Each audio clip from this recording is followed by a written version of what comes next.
versus VGJ Storm. Game 2.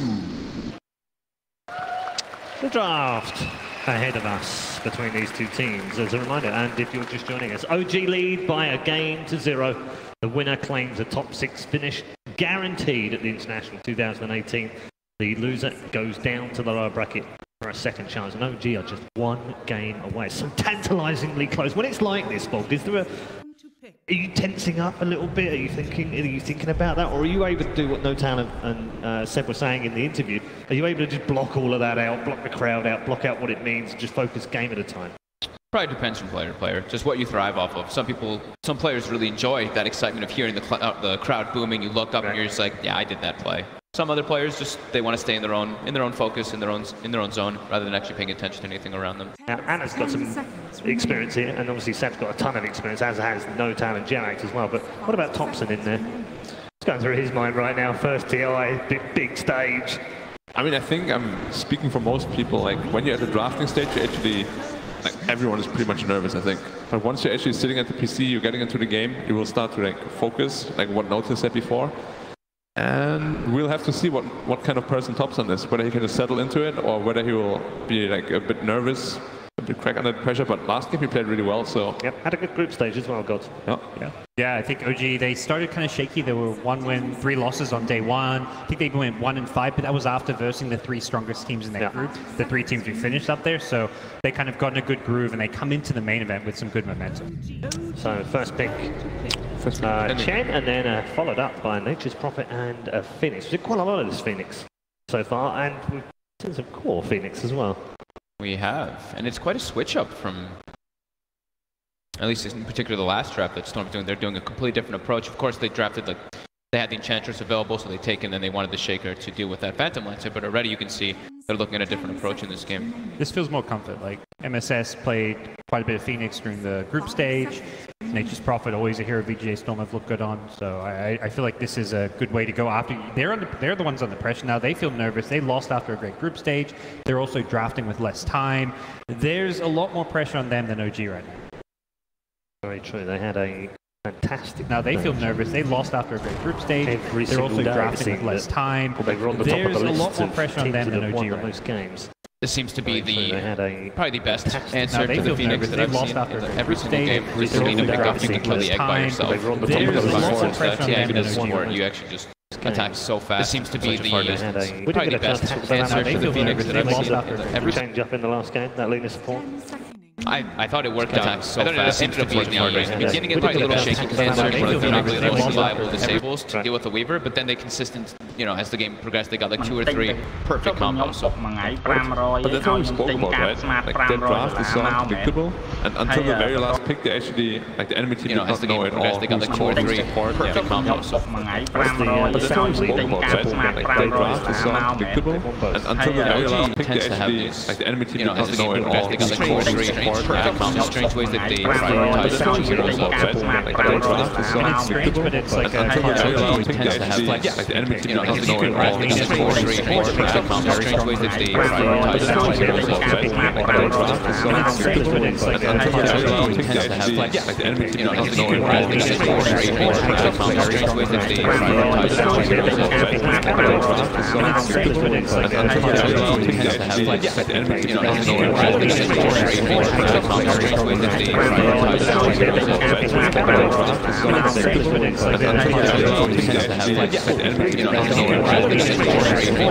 heroes of twice, Lich, the IO, Tusk, and the Tiny.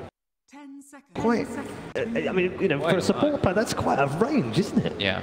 I didn't know he actually played Tiny too. The IO, he hasn't played Tusk and the Tiny. Yeah. Which GH has, we've seen a GH spirit already. But it also means Tusk is now his most played hero. Tusk. His Yes, most played hero. Esprit is now second. I haven't seen the rise of the Tusk at this tournament again, He's now man. his most played hero. Really, really impressive plays from FY in particular. Tusk in the right draft. Yes, Played hero. Saves you Already games. Esprit is now Yep. second. I haven't seen the rise of the It's Tusk that at this little tournament Tusk again, is man. now- we've Really, really meta, impressive plays now from it's gonna FY in evolve. particular. Tusk in the right draft. Yes, Played early saves you on. games. I haven't seen the rise of this Tusk at this tournament again, man. Really, really impressive plays from FY in particular. Tusk in the right draft. I really like that because copying other teams is good sometimes, but for these like really big tournaments, you need to like add your own spice to it. Yeah, because if you could just copy a lineup and they actually take it on the side of Storm. Yeah, it's gone the other way. Yeah, the big thing about this draft that's changed for Storm is they've targeted a different player. They're targeting Anna's heroes. They banned PL first stage, Spectre Morph now. Last game it was let's take away Thompson's heroes. So it seems like there's been a big switch draft that's changed for Storm is they've targeted a different player. They're targeting Anna's heroes. They banned PL first stage, Spectre Morph now. Last game it was let's take away Thompson's heroes. So it seems like there's been a big switch draft that's changed for Storm is they've targeted a different player. They're targeting Anna's heroes. They banned PL first stage, Spectre Morph now. Last game it was let's take away Thompson's heroes. So it seems like there's been a big switch draft that's changed for Storm is they've targeted a different player. They're targeting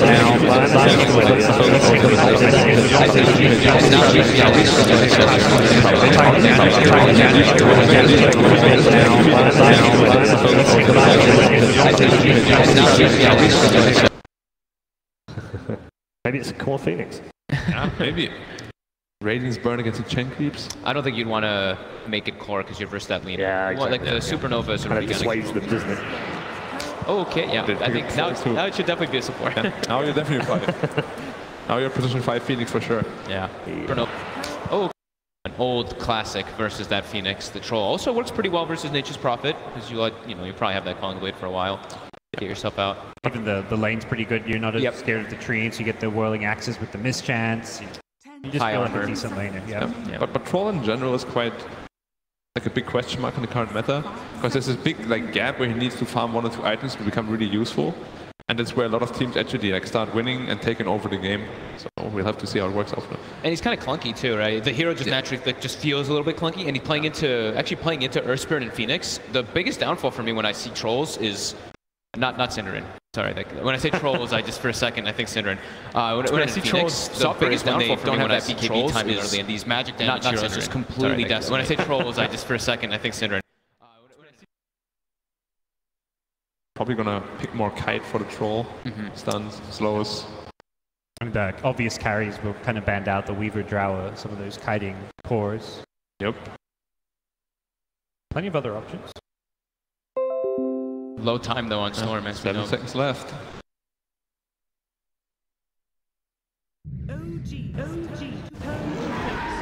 Okay. I think it can go both ways. Yep. Like, if Troll ever bashes the Ursa, then Ursa is screwed. But if Ursa ever bashes Troll, Then Troll is screwed. once you get your item, of course. Yeah, if you get a bash. 10% versus 25%. The mischance is pretty annoying for the Ursa. Yeah, but you can enrage it off. Well, it's more if he can wait till you He can wait. Yeah, of course. But if you jump on him and he blinds you, you just... The one plan that I really like for Vici Storm with the Ursa is now they've got this Roshing hero with their Nature's Prophet, and then they have this defense around the Rosh pit with Earth Spirit as well as Phoenix. They have great team fight around that Rosh pit. And they're leaving Rezo's pick for the ultimate 10. Is it gonna be? Yeah, it's gonna be the 10th pick for Rezo probably. You think you are going to play the Ursa? Is it Rezo usually playing it? Well, I guess it depends on what last pick they have. Yeah, usually UR plays the mid. Right. Yeah. Usually. But they swap around a lot. Resolution sometimes on the off lane, like some DK. It gives them flexibility with both Ursa and Nature's Prophet because you only utilize that 10th pick when you have it to kind of get that X Factor hero that's going to be your win condition, going to win you the game. Yeah. And they can't pick their mid because they don't know Lina. If they know Lina's going mid, they could get like a TA or something, but Lina has been shown to be played as a 4. Same 3 heroes as before. Yep. Three common picks, and Wyvern's great versus Ursa's Focus Fire, but Phoenix is good versus Wyvern. Yeah, but they already have 2 really good heroes against Phoenix. I really feel like yeah. Phoenix is going to be like a non-factor this game almost. Or he should be at least. Maybe he's just going to go crazy. The Sunray can be really potent though. If you get that like Spirit Vessel and go for that type of build that we've seen when 5 was the one who started really capitalizing on doing it. Maybe he's just gonna go crazy. Position 5 Phoenix. The Sunray can be really potent though. If you get that like Spirit Vessel and go for that type of build that we've seen when 5 was the one who started really capitalizing on doing it. Maybe he's just gonna go crazy. Position 5 Phoenix. The Sunray can be really potent though. If you get that like Spirit Vessel and go for that type of build that we've seen when 5 was the one who started really capitalizing on doing it. Maybe he's just gonna go crazy. The Sunray can be really potent though. If you get that like Spirit Vessel and go for that type of build that we've seen when 5 was the one who Just want to say thank you to the man that sent me the stats on Jakiro at the international time. Who's that? For having the worst win rate of every hero. At TI? Worse than Oracle? Apparently so. Jeez. Oracle is pretty OP. I think Oracle's great. Jakiro also lost the last game, so that win rate's continued to go down. Thanks. What'd they take out here? They took out whatever. His Necro's gone untouched this draft, but I guess it has kind of fallen off a bit after the group stage. Definitely. Yeah, it lost. It was a lot. Banned in the last game, right? Yeah, it was banned in the opener. opener. Yeah. I mean, for Storm, it's like the Lina is really annoying for the Necro, but then I guess that's about it. Like versus Troll and versus Wyvern, Necro's pretty good. Could be an option for Storm if they want to run it. They ran it mid before. They usually run on snaking, but. Oh, and the Venom versus the Ursa. The #1 probably best hero against Ursa. I see Liquid do it time and time again, picking that Venom versus the Ursa. Like they're countering what's in front of them. Like you don't know what's coming as that 10th pick. Pick something safe, stable that's just going to counter the hero in front of you, and then VJ Storm do have this last pick coming now. You're going to wonder what it's going to be.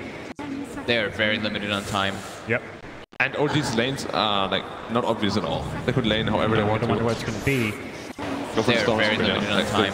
Yep. Really good against the Venom. OG's lanes. Best case scenario is you jump the guy, you kill him before he poison overs, and Storm is the best at doing that. Looks similar idea to the last one, right? Unreliable stuns on OG. They go for some elusive take over the game hero. Venom in the group stages was 7 played, 85.7% win rate. Ooh.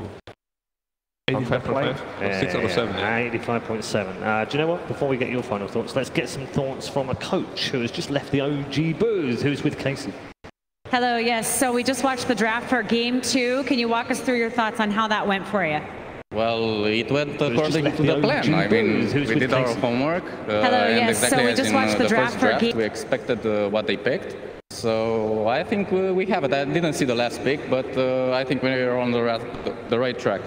How much of the way Game 1 went factored into your decision on how to draft this time around? We have it. I didn't see the last pick, but I think we're on the only thing that we were scared in the how first game is like how much of the way Game 1 went factored into your decision on how to draft this time around? We have it. I didn't see the last pick, but the only thing that we were scared in the how much factored into your Game 1 went factored into your decision on how to draft this time around? We changed the only thing that they were scared in the cover. How much factored into your Game 1 went factored into your decision on how to draft this time around? Much to pass around as well, coach of OG. Time to head over to our commentary team. It is Mr. Lyrical G and Mr. T-Pax to take you through Game 2.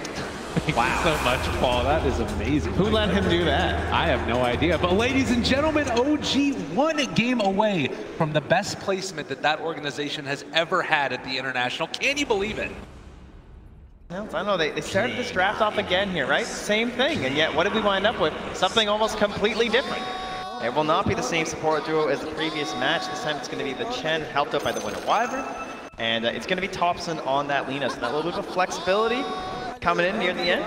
And Seb winds up with, I know we've had Pugman, and I know we've had Necropros, and there's some nasty green heroes, and people throw in Viper, but the nastiest of the green heroes is certainly the Venomancer, especially if you're trying to play this Ursa. You heard the panel talking about it. It is so hard to get through those plague wards in a fight. It's impossible, really. And, you can do things now, like in Rage Off Gale. That's not as much of an issue. for the Ursa, but it's all those little bits and pieces of slows, which Seb is impossible throwing out. You know, you see how many can do things now, like he's going to have as well with the hero voice lines, but nonetheless, it is also going to be an Ana, but it's all those little bits and pieces of slows, which Seb's impossible throwing out. He was on it, made how many big things now, like he's going to have as well with the hero voice lines, but nonetheless, it is also going to be an Ana, but it's all those little bits and pieces of slows. It's impossible throwing out. He was on it, made how many big things now, like he's going to have nonetheless, it is also here to be an Ana, but it's all those little bits and pieces of slows. Just another flex. It's three of the first on it, made how many big things now, like he's going to have nonetheless, it is also here to be an Ana, but it's all those little bits and pieces of slows. Another flex. It's three of the first on it, made how many big things now, like coming down. Maybe some trouble slows down, and they're going to be able to find a shot as well, doing some damage there to Ana. Are they going to be able to find the kill? The punch, one more is there, and SVG gets the kill. And that was secured right there. I think the plan might have been to give it to Rezo, but they couldn't quite do it. Okay, so once again, MSS in the previous match, he was on that Earthshaker, and that pick, not the strongest in the lanes. We always talk about this 2-1-2, and how when this meta first started, it was a lot of like basically picking 2 position 5 heroes. But now you can get away with some of these greedier heroes by picking extremely strong laners. Last match we had Ench, and this time it's going to be the Nature's Prophet. Now, that means you can also be a bit sneaky here with a Veno. Looking for it. Walking forward, Jerax finds the courier.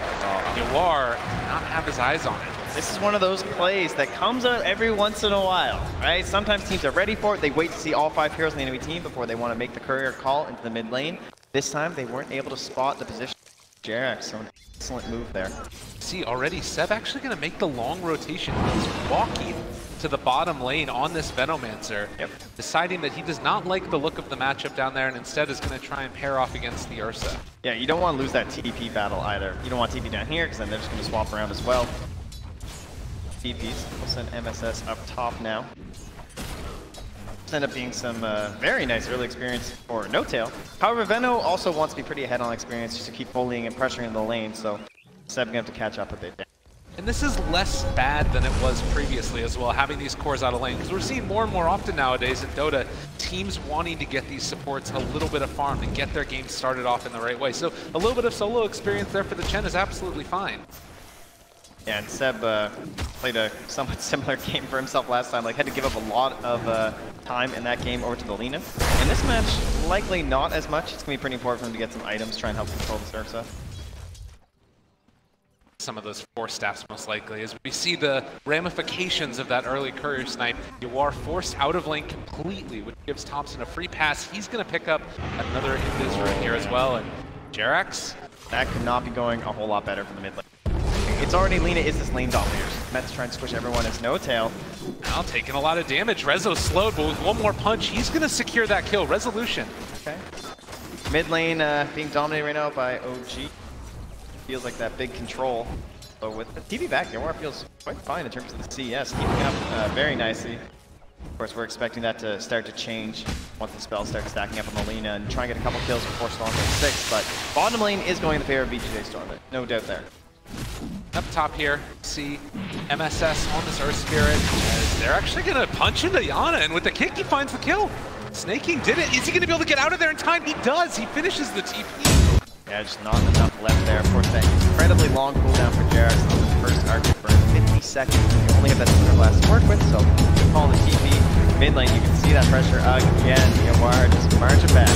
Bottom lane, Resolution getting a lot of pressure onto him. Snaking realizing that maybe they can take advantage of a little bit of an overextension. They summon the trees, ready to dive. They find the kill. And SVG getting away scot-free.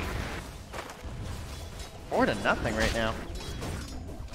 And with this rotation for the Nature's Prophet, just how much pressure they want to put on this tower. Looks like they're going to rotate the Veno back in. Yeah, and then the question is, what does it cost you top? So they'll send Rezo to the top lane with MSS. A little bit of an edge from that bottom. He wants to stay matched up versus that troll.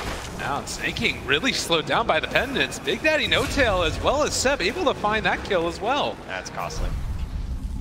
Oh, and then the send back there on the creep. Can it get out in time? Yeah, he's not going to be able to finish it off. Kill. Full value out of that one. On Storm. Very fortunate. Bit risky there from Yawar to go for the rune if he doesn't get it, and then suddenly misses out on some of his golden experience, but clears it away from Thompson.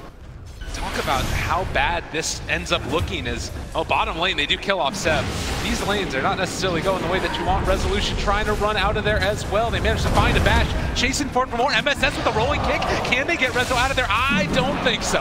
Splinter Blast secures that one, and he's rolled into a problem as well, as they are getting the Fairy Fire jump away. Isn't enough, they get a double. Oi, oi, oi, oi.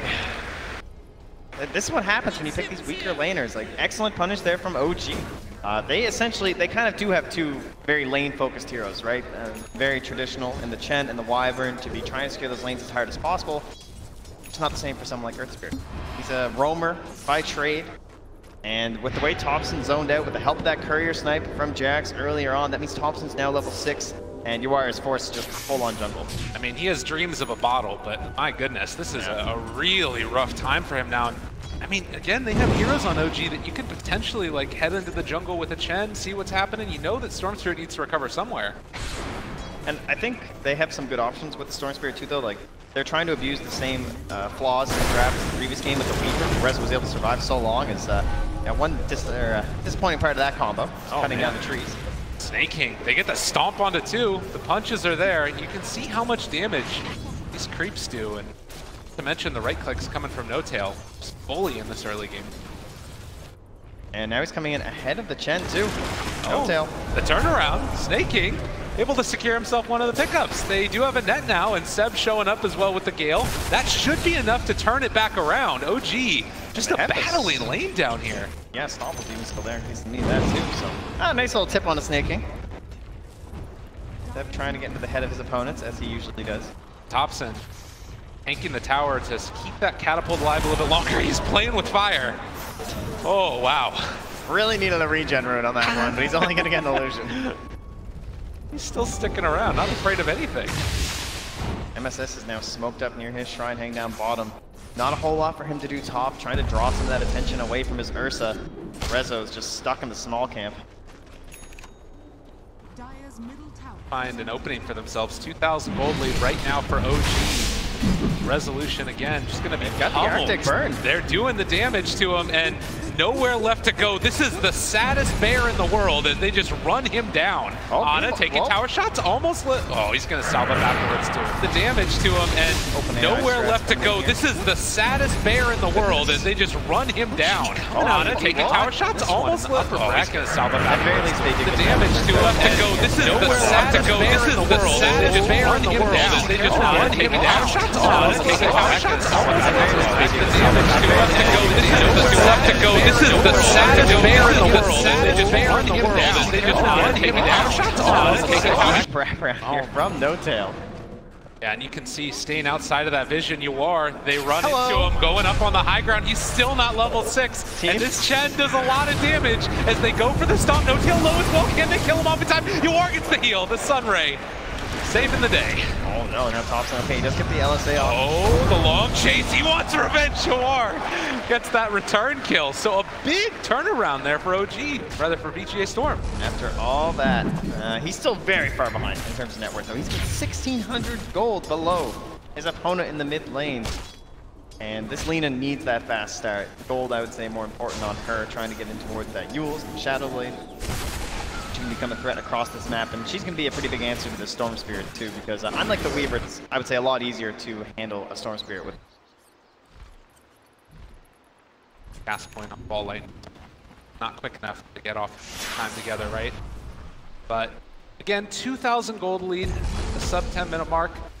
If you're right now VGJ Storm, do you just keep on trying to farm wherever you can around the map?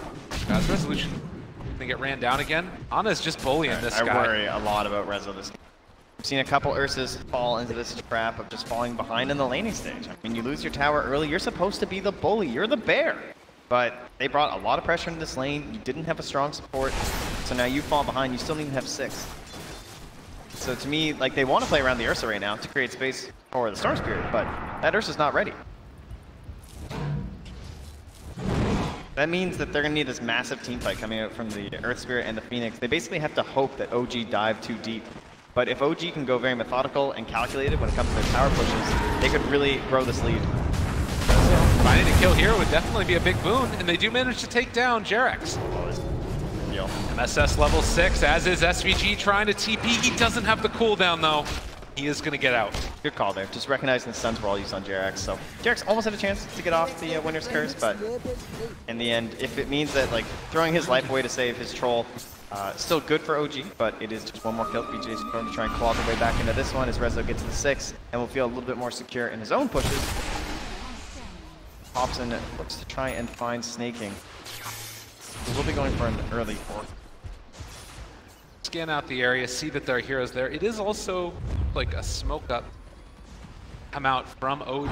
They run into SVG. This is a big fight if they can get it. Winner's Curse. They're all grouped together. The Light Strike Ray follow-up is going to be there. It lands onto 2. They have the Sun as well, but they turn on Yor. They find themselves another kill. No answer at all. MSS throws out a 4-person Magnetize. It's doing a lot of damage, and they might kill off No Tail, but they lost 3 heroes. Oh, that ulti! The regen!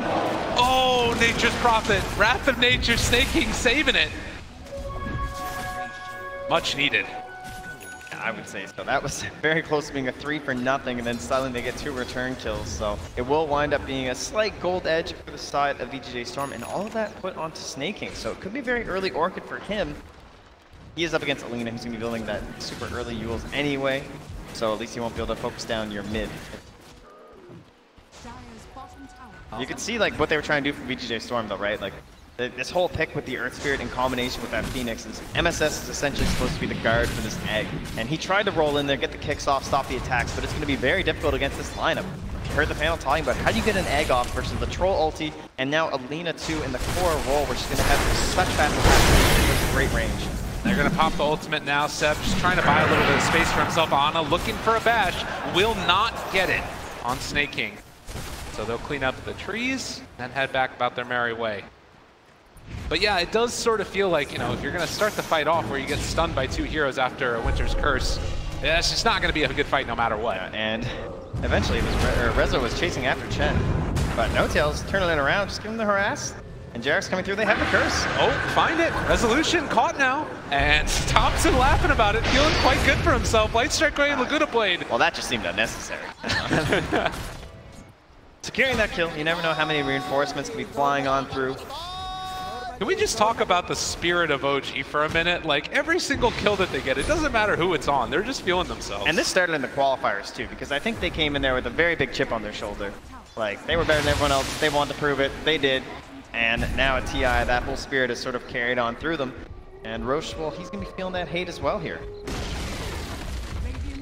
12, 2,000 gold lead. Snaking does manage to take down a tower. And yeah, look at this. They're scanning behind the tower. Like, where are they? Well, they are not there. Looks like the thing might now come out, but they're denying this early Aegis away from an Ursa lineup. Might have been a good way for Rezo to actually get into these fights. And, well, who else is on that team? A Storm Spirit. It's one of the best ways to accelerate that hero, too. Ursa to secure, Storm to use. And that's all just gone now. Wiped away from OG. Thompson expected. Back by Resolution, but no such luck. This is, I guess, one of the things you can fall back to on VGJ Storm is the split push coming from that Nature's Prophet. Yeah, Snaking do a lot. Thompson, Jace, stun, a little bit off the mark. Fuel Scepter lift up. That's like Ray able to get out of there. He's got 4 heroes chasing him, and he's just out. And meanwhile, SVG dies. They chase him down by Ana. Ana, a mad troll in the river. The Storm Spirit zip in, looking for anything at all. Does find the kill there. Onto Thompson, not bad. Can they find any more? Seb left alone. The rolling forward, they do throw out that Winter's Curse though, and now trying to take down the Storm Spirit. They do find the kill. Ana gets him, and now turning onto another. He's buying his bash as an MSS. Also caught and killed triple for Ana. So close to trying to turn that all in favor of VGJ Storm with that double damage room on the Storm Spirit, but they ran out of spells on MSS. He had nothing left to control them with, and Ana ran wild on that one. 170 gold for him, so much damage. Now they'll push on forward. As you pointed out at the very beginning of the fight, they find SVG. Ana taking him down before the egg could even pop because SVG knew there was no opportunity for it.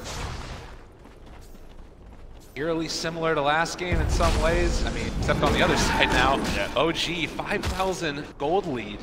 The question is, as we'll see the play here, SVG, he swoops in early. Like, it looks like it's just a gank, right? You're catching this Lina out of position, but suddenly the reinforcements arrive. From the north comes Ana. He instantly cleans up a Phoenix who has no dive to escape and get off a good egg, and then it's just the rundown.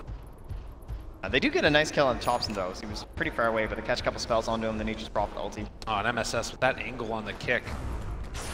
Nice as well. But yeah, at the end of the day, they do need to have an answer for that Ana. Winter Wyvern paying off again in this match. But yeah, reminiscent of last game, but in that previous match, I think it was a lot easier for the PL to come out of control and just be wild and take over the game. Storm, a little bit more difficult. Pretty good options in terms of like just instant Winter's Curse or Yule's into stun. Once he's BKB, that's where there'll be some problems. Previous big match with Storm, of course, would have been the LGD versus team match, but in that game, there were so many ways to cancel through the BKB. And this time, they're a little harder, just the Winter's Curse and then straight up bashes, so there will be some room to maneuver in this one for UR if he can get there.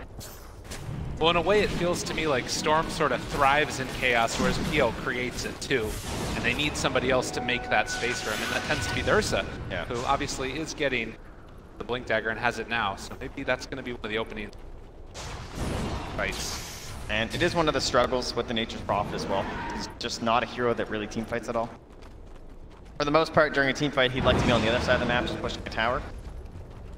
So it's going to be very important with the initiations that are coming up from Snaking with his Orchid and then the Shadow Blade trying to secure himself. But now he's fought now by Thompson. And the Light Strike Array follow-up. They have the pendants as well. Just Laguna Blade. Rezo wants to find something in return. This is just a Chen though, and they will manage to get that kill. Almost able to hold him back there, but Blink Dagger now helps secure something for Rezo and build himself up. Starting to catch up in terms of these kills, but sort of macro sense of the game hasn't really shifted all that much. You've still got these 3 cores from OG that are in the lead. Starting to shut down the map, it feels like a little bit, trying to take down this bottom tier 1 tower now. Yeah, you can see they're focusing this a lot early at BGJ Storm, previous match. Feel very confident about their team fight at the moment, and they have a better sieging engine in this game with Alina. She can stay very far back, she gets control in front of her, and Jarek's playing off to the side. They don't have the most burst, like it requires a lot of focus from the side of BGJ Storm. They basically need the Ursa and like a silence to actually kill this Wyvern before the Basher. Look at MSS right now. He doesn't know that there's a ward in the area and almost gets punished for it. A little bit off the mark there, Thompson with the Light Strike Array, but this does secure the tier 2 tower. Oh, at least the chat wheel, they also use the flame themselves, right? Also missing that one, so good-hearted stuff coming around. But what a quick demolition of that lane. And the presence of mind to have that ward up there as well before they're even started for the push. And this thing has only got 4 minutes left on it. Yeah, and this is the Radiant team. You have Seb that entire time sitting in that little triangle of camps we always talk about on this Venomancer. Not only is he denying one of the entrances to BGJ Storm for a possible counterplay, but he's getting pretty fat. He's caught up with his Lina at this point. And that Force Staff to help control the Ursa, who's already struggling so much. Feels like OG are itemizing very well for that next big fight around the Roche Pit. Evolution again, forced to TP. Baited. So BGJ Storm now again. This vision, easy Are they catch gonna on get him? MSS. In trouble, they jump forward for this kill though, and with the Electric Vortex as well as the Remnant Pop afterwards, Thompson is gonna die. BGJ Storm picking up a much needed kill. Yeah, good use of the high mobility on a Storm Spirit and Nature's Prophet, so definitely worth it side of BGJ Storm. Storm Spirit actually has an Aghanim Scepter queued up, interestingly enough.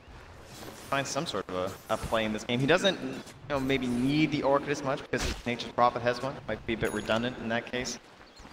He's basically hoping to, I guess, set up for the massive team fight plays. It's going to be an Earth Spirit as well as a Storm Spirit then, helping to control up this egg, perhaps give you a chance for it. But it is still a pretty long cooldown to be playing your game around. And there's the Seb TP away. They had Electric Vortex, but couldn't quite get the vision in time, and also the mana to get close enough. 90 GPM talent picked up for Phoenix.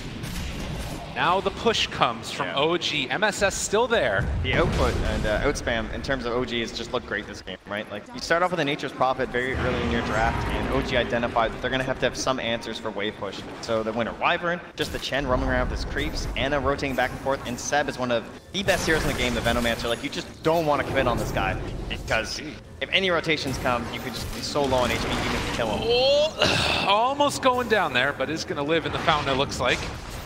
Has the one, really.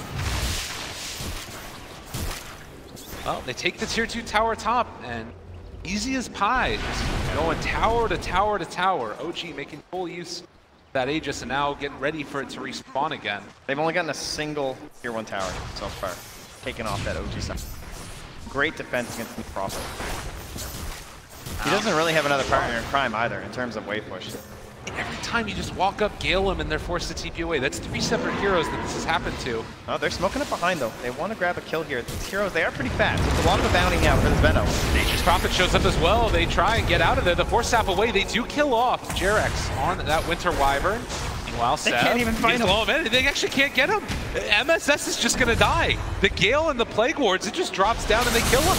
Chase forward though here in the mid lane, trying to take down Thompson. He gets to the Shadow Amulet play. He's walking away, but they get the kill. They're after snaking here and will find him in the tree lamp to help the vision from the Plague Wards. Unstoppable for Anda now. I mean, that's the hero that you want to kill if you're at all possible to on VGJ Storm. He doesn't have his BKB yet, but it's so difficult. All these force staffs and heal mechanisms that you got on OG. That Basher being delivered for resolution is the ace in the hole they need. Instant recovery for them.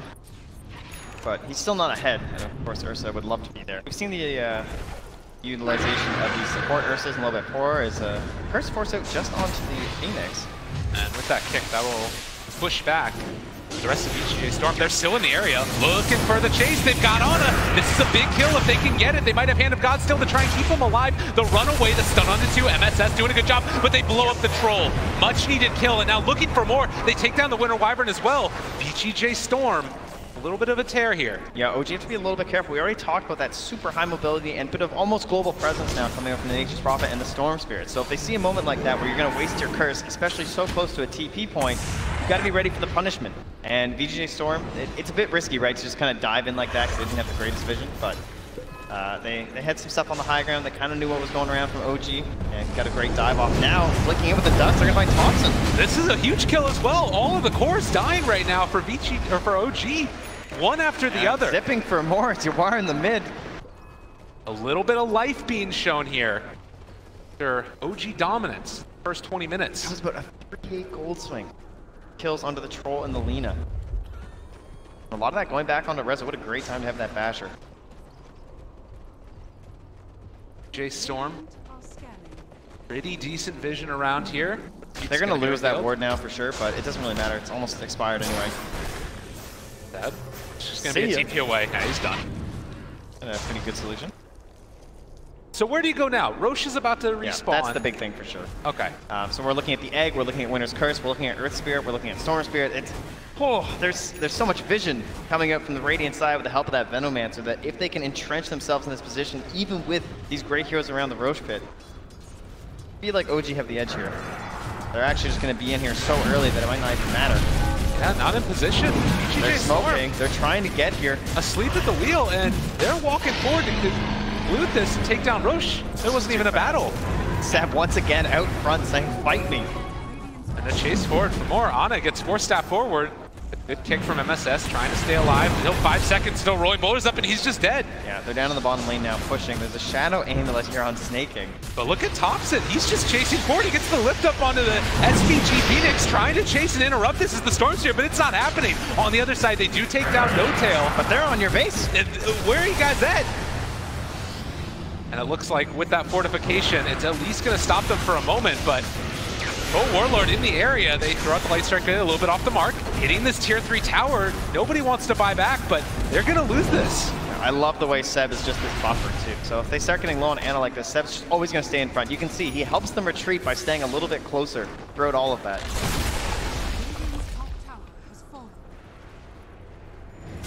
So often been that combo breaker in there with the Orchid. They're looking towards the top side of the map where Troll Warlord is alone. Back out. Big creep wave down bottom though. Yeah. Deal with this pressure. Okay, so this is a pretty big win for VGJ Storm though. Just getting rid of these towers on that bottom lane, taking down the tier 1 at the top. A lot more room right now for Snaking to breathe. And though, like OG are feeling good, right? Like, they're getting this Aegis. But they always have to be careful with this with the Nature's Prophet as they start hunting through the trees. No LSA ready after this Yules. Gotta be careful. Thompson's there. They have the catch, and that's gonna be another one dead. One after the other, they're falling. Ana kind of in no man's lane, does have the BKB, gonna try and play around with it, but Yawar just able to back out and get out of there. They're trying to bash him down. The Supernova's down as well. They turn onto it immediately. There's the trees though. They block it down. Ana doesn't have a way to hit it. MSS gets the TP away. OG have lost 2 already. Winter's Curse, that's Nature's Prophet starting to tear through this guy as well. And another kill. Yawar goes down. That would have been huge if he could have gotten out. They finally found a good way to use that egg using the sprout. It's so difficult in this game. They have so many ways to try and cover it. Oh, and he runs into a regen rune. Ana did not have to burn through that Aegis resolution. Maybe thinking that he's going to see him. No, they can't. Ana hoping to catch someone farming alone here, expecting that the rest of his team is back across the other side of the river. He'll now make his presence known on the wave. Again, this Troll Warlord hoping to be the instrument to carry game. The strength of that Sprout. Oh yeah, here's. So it's interesting, right? Because when you pop the egg, it kills all the trees. Right. But then after, you can plant a couple. And they enjoy the sun, I guess. I don't know if they're palm trees or something after that, but completely chaotic fight. Didn't even matter. I mean, and again, you see there's maybe a moment where he could have gone on Yawar, but then the Supernova's there as well. Things get really scary. And Curse, of course, sort of saved that fight by Jerax. I think it's just the way it started. He's feeling good about himself. And the way it started was the major problem, honestly. Just like the fact that you're using up this Ursa with no LSA, and so no one's getting instantly comboed down by Thompson. Like, he's the one getting comboed down right now with the silence. Over and over again, he keeps on getting found, and resolution there to try and clean it up. He used the cheese, but will not escape. And that was a very low percentage play there. The rest of his team, they were nearby, so I can understand why I felt pressured to do it, but they are starting to bleed a lot of their net worth away now. Kills favoring VGJ Storm. The goal just might get there as well. It's only a 3K lead for OG. Sort of are seeing some of the problems. You have this very strong team fight lineup coming out from VGJ Storm, and now so many different threats, right? Like you've got the Earth Spirit, there's the egg that you have to keep in the back of your mind, and then also this Storm Spirit Aghanim Scepter, a little bit of an unconventional build, but it's strong. They also, it's just that they're being picked off constantly. Like, there hasn't been a big team fight. If it was a straight up 5v5, they have so many great ways to deal with this egg that you imagine the fight's gonna go well for OG, but the past engagements have just been starting off with instant pickoffs on one of these heroes, mostly Thompson. And he's struggling again to any sort of a defensive option, and it does come back to one of these weaknesses of the Lina, where she needs the Zeals, she feels like she needs the Shadow Blade, and then the BKB comes so late. Death so far in this game. Thompson. Definitely the snowball that started from OG has slowed down to a halt. Now VGJ Storm trying to turn it the other direction. This setup, such a strong combination. Yawar zips on top of somebody, Nature's Prophet there, there's the Orchid follow-up. OG need to play together. Seb alone in this bottom lane, gonna run into a lot of heroes. You don't want to commit so many onto the Benno, but if you can't get any abilities off, it might be enough. The Winter's Curse though to turn it back around. Great play, they're all caught in. The Light Striker Ray on the bar. There's no Orpheus Ball coming from the Benno. They get the sun off, but it's not gonna last. They turn onto Rezo, get the bash, find the kill. MSS also in trouble as all of VGJ Storm fall. This is what happens when the pickoff is not on the Lina. Seb, the perfect bait in lane. His team encroaching upon that area, smoked up, ready to battle, and they catch VGJ Storm completely off guard. Big swing heading back their way. What a play. And again, it's all this Venomancer. If you go on this guy, obviously the Hand of God coming in to save at the last second, and then the Winter Wyvern being there. Yeah, it's that get out of jail free card they needed. This is part of what happens too when you pick these split pushing supports, where like Jerax can so much farm this game because he has to deal with the Nature's Prophet, and he has the Blink Dagger to help save that fight. OG now hitting onto the barracks, already one tier 3 tower claimed in the mid lane, and now looking for the first melee as this fortification wears off. VGJ Storm are going to be back up now, and Ana still feeling confident to stick around. Oh, he's getting sent back, it looks like, and will get out of there as he finishes the barracks. VGJ Storm confident enough to let one Rax fall, not going to use their buybacks. Scared of potentially losing the whole game based off of that. Sneaking will sneak himself a haste rune under the nose of Jerax. But very difficult to go for a kill. It's not main detection versus that Glimmer.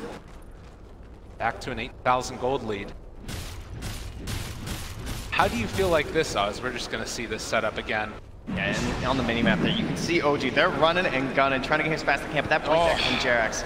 Huge save. Combination with the Glimmer Cape, the Hand of God. So many heals coming out on the Seb. And then a 4-man LSA. Thompson gets his revenge after all of these pickoffs. It's just so hard to fight into that lineup when they're all grouped together like that. And of course, you know, the Phoenix coming in for the heals, but then he gets taunted as well. Tough stuff for BGJ Storm. Oh, back at it once again here. Oh, the taunt! He caught the Earth Spirit as he rolled through there all together. He's taunted as well. It's a great combo, but is it good enough? I don't know. The sun's down. The great stun. Can they blow this up? They do kill the egg. Resolution also controlled, but the combo bash, the turnaround. Ana trying to take down this Ursa. He is going to get him.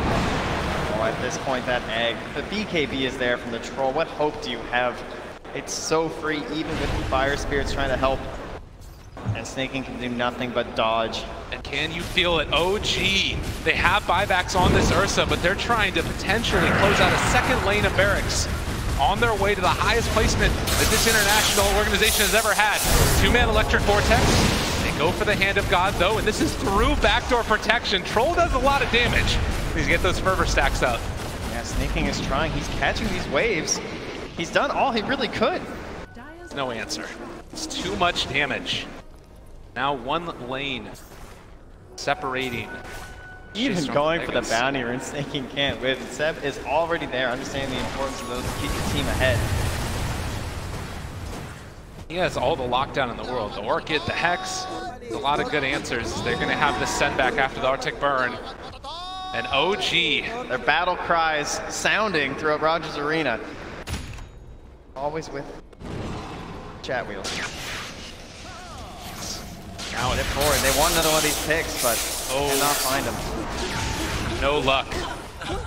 You are out of mana now, and Ana, seeing that the Storm Spirit isn't really a threat, is going to run into anybody at all.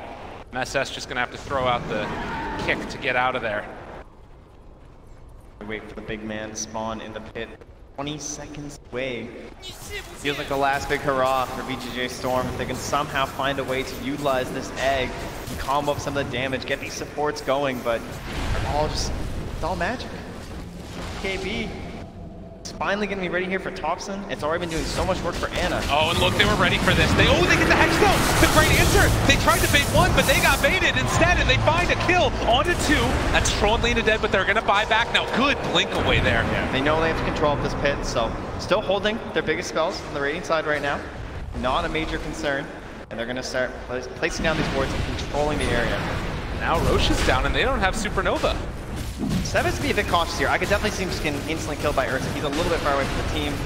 Of course, they don't know that the blink's already been used by Jerax, so they secure with the dust. Refresher Shard now picked up as well here. Oh, and they got it on Lena too. Snaking, yeah, excellent play there, getting inside there with that sight. He's going to need that again. He is the answer to this BKB if they can actually catch the troll in time.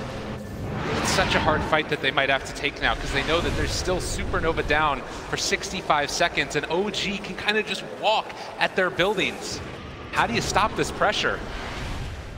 With 4 catapults running at you. I mean, they did it last time without creep, so I don't think there's a very easy answer. Spread the siege wagons around. Snaking coming from behind. They want to make a play here. They've got the big electric vortex. If they can find the initiation, the Hex is there. They're trying to focus Thompson, but the Yule Scepter lift up. He's still living. They have the light strike ready to fall that one if they want, but he's able to get away, jump over to the side and try and take down No-Tail, but he's living. Oh, No-Tail still living through that. 2 are dead. Storm Spirit's forced to buy back. Resolution is not going anywhere. The slowest, saddest that you've ever seen in your life. They do eventually take down No-Tail, but eyes on the prize. Ana taking down these barracks. Yawar jumps forward, a 2-man electric vortex. They get the slowdown with the attack speed and the light strike array to try and secure their retreat. Are they getting out? Aegis at least will be claimed. There's still a BKB when he comes up though. And Snaking turned around upon. This could potentially be it if they can take down MSS as well. There's the bash. 3 dead. They force the buyback again. They're mega creep. They get the counter bash. Double kill for Ana. And over, the OG steamroller is continuing. BGJ Storm tried a pretty risky attempt there. Snaking going in the back line, trying to disrupt, maybe opening up something for Rezo to jump on. Yawar as well with the Storm Spirit, but didn't find that big pick on the front line. They were able to hold very well in the back. Yules and everything just to secure themselves away from that silence. OG securing themselves the Megas. BGJ Storm fighting for their life in this upper bracket. 33 minutes, 18,000, 4 buybacks used. Right now, only one left is going to be that Phoenix. It just goes to show the understanding of the strengths of the draft of OG.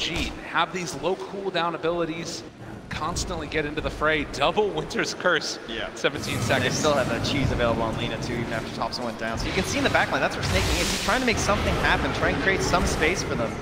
But I mean, they focus down onto the Chen, not the hero they wanted. They can't get the troll. And at this point, it's just the rundown back to the base. So much damage that comes out, and they're just that far ahead as well. That objective gaming, Anna. You'll love to see it. So many buybacks forced out as well. It feels like every subsequent fight is going to be that much more difficult. Base says it all. So they're back in, looking to finish this one off. Mega creeps online for OG as they find themselves the lift up onto Snaking. He throws out the Hex, trying to get away from impending danger, but Ana runs in, finds the bash, and gets the kill in the NP. No buyback, 70 seconds. Trying to just grab these waves and do something, but it's still coming in the mid lane. He can't do it all on his own anymore with the Megas.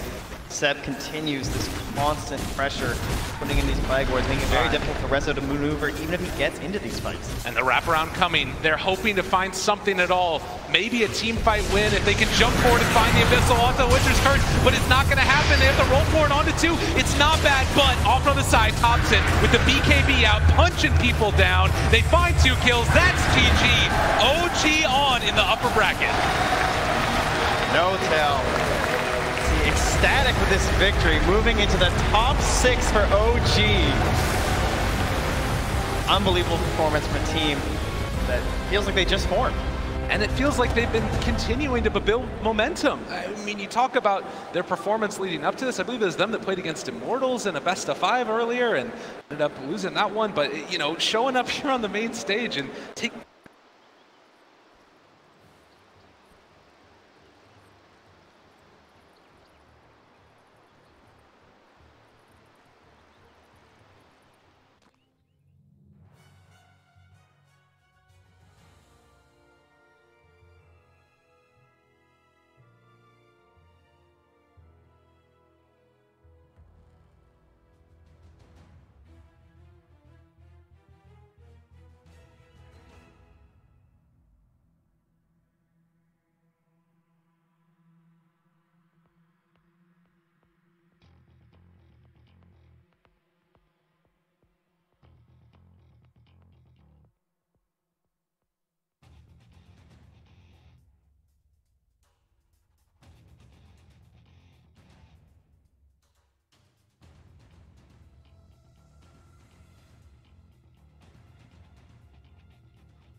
5 seconds remaining.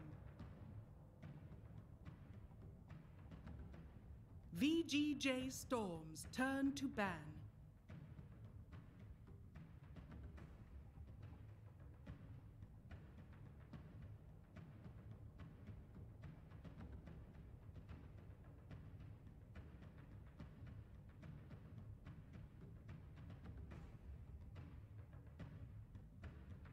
OG's turn to ban. VGJ Storm's turn to ban.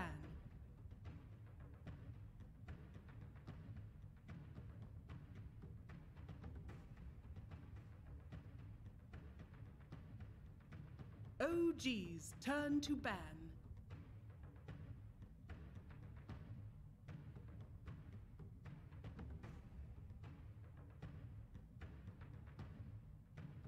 Yeah. I think, well, VG Storm, they really dictated the pace right away off the bat. OG, they looked like they took a bit of time to start developing themselves through that group stage, but they did did start to look pretty good toward those last 2 days. And in terms of the DPC, it's a mild surprise to see them, but it felt to me like Storm were making progress through the season. Yeah, Storm weren't eligible in terms of when they formed their team. They did post-roster lock, but they did very well. They won a minor at GSC in Thailand. They got second place at one of the majors. They definitely had a fantastic last 3 to 4 months. It was just kind of too late to get those points and qualify. OG got some points early on in the season, ended up making roster changes. Same thing, had to go through qualifiers to make it here as well. Actually playing against their former teammate here, Resolution, pick from the team. Yes, indeed. It's nice the way that Dota moves sometimes. It moves mysteriously. You end up playing players that have not long since played for you. As we will get into the draft momentarily, as you can see at the bottom of your screen. Back, I did want to also just raise that last factor of, yeah, it was a great group stage from VGJ Storm, but I wasn't that surprised, only because I'd spoken to Rezo and Jack beforehand, and they both said one of the things that's made them stand out before they came to TI this year was they were one of the first teams to start practicing. They've been doing it for 8 weeks. Everyone else took some time out. They rested after a long season. VGJ Storm did not stop. They just carried on playing, and it's paid off here. It really did, and I think you can say the same about a team like EG. They've just been practicing all the time, non-stop, and you could see it in the group stage. They were both at the top of the group. Well, below Liquid, but it's Liquid. I can't really say too much about that. But yeah, like definitely practicing earlier before other teams start will always get you ahead. That's what Mineski did actually this season, and that's why they were like so dominant throughout the early parts of the season. They won after the last TI, you mean? Yeah, after when the they first came to, first part of the DPC, they were insane, weren't they? Yeah, they did not take a break, and they just kept playing, and it really paid off for them too. Yeah, like for a DAC, like they were talking. I remember talking to all of them. They're like, yeah, 71 is putting us through some intense training. Yeah, so that's how it should be. Intensity. Indeed. What is going to be our first pick of this first game? Best of 3, of course, for a right to play in the semi-finals of the upper bracket. Also guarantee yourself a cool $1 million prize fund, as you will definitely finish in the top. I wonder if they go for that Willow that they really like to play on MSS, because the other 3 heroes that they mentioned, the Enchantress actually went through the pool. It did. I thought it's banned. Yeah, and it's interesting that they let it through, because they banned it 12 times of the 16 games in the group stage for VGJ Storm, so only played it once. I think they were second pick a lot, though, right? They were. Yeah. I believe they were second pick a lot, so they were banning that Enchantress when they were not first pick. OG's draft on the other side is like it's super unpredictable. I think. Like their openers are super flexible, and you can't really prepare against them properly. Seconds remaining. They always just pick 2 or 3 heroes that can go like anywhere, and you won't even know at all what they're doing. Ooh. Chen, the Jarek's Chen. Whoa, this is looking like a different TI right off the bat, right? We've got Enchantress versus Chen, but it's not what we used to see, right? That's the thing. Not quite the old school. Not quite the creep battle. Yeah, it's not the creep battle. 3 games for No Tail on Chen during the group stages, by the way. And, yeah. I guess PL Chen is quite good because you can, like Chen can secure the PL quite easily. One of the only teams that favoured the PL in the group, by the way, has played 3 times by it. What's the win rate? 100%. They won all games with it. 10 seconds remaining. It's a good hero that can, in the laning phase, you're not incredible versus Enchantress. You have kill threat if you kill her from full to zero, if she doesn't get levels. But once she starts getting levels, you start taking a lot of damage. But as the game progresses, the agi game, PL does end up becoming a bit of a monster versus. There's a nice crowd pleaser. The Earthshaker comes in. We saw the play of the days earlier on today. Of course, that one will feature Harley from Lanham. The PL, by the way, yesterday, I noticed Newbie saying it was very hard with that PL in the game. They found it very difficult. It feels like a very underpicked hero this tournament. It does, doesn't it? Great success, high win rate. Yep. It's just kind of been forgotten for some of these more in-meta cores, the Weavers, the Ursas, and the Miranas that we're seeing, but I think we're going to be seeing a lot more. I like that BJ Storm's instant responses. We got to address this PL. Yeah. Pick Shaker before it gets banned. But that's why I think picking the PL that early is really risky, because playing PL against Shaker all game long is not fun. As soon as he has Echo, you can die pretty much at any point in the game. Yeah, they probably weren't expecting that pick to come so early, and I think they really prioritize having a hero that can beat Ench. PL's actually got the best win rate against Ench in terms of pub games, despite, you know, not really being a great lane counter. It's the fact you're not scared of Impetus. Ench beats all these melee cores because in a fight you're just sitting back throwing Impetuses, but PL has a gap close, has the doppelganger to dodge spells, so it's actually a really good matchup for PL. Yeah, I really do like that Storm prioritized that Shaker so early on. It's like a hard counter to PL, a soft counter to Chen. It's annoying. It's annoying to play Chen versus that in a lot of situations. So they're targeting top 10 with their next two bans. They ban out the Invoker as well as that Monkey King.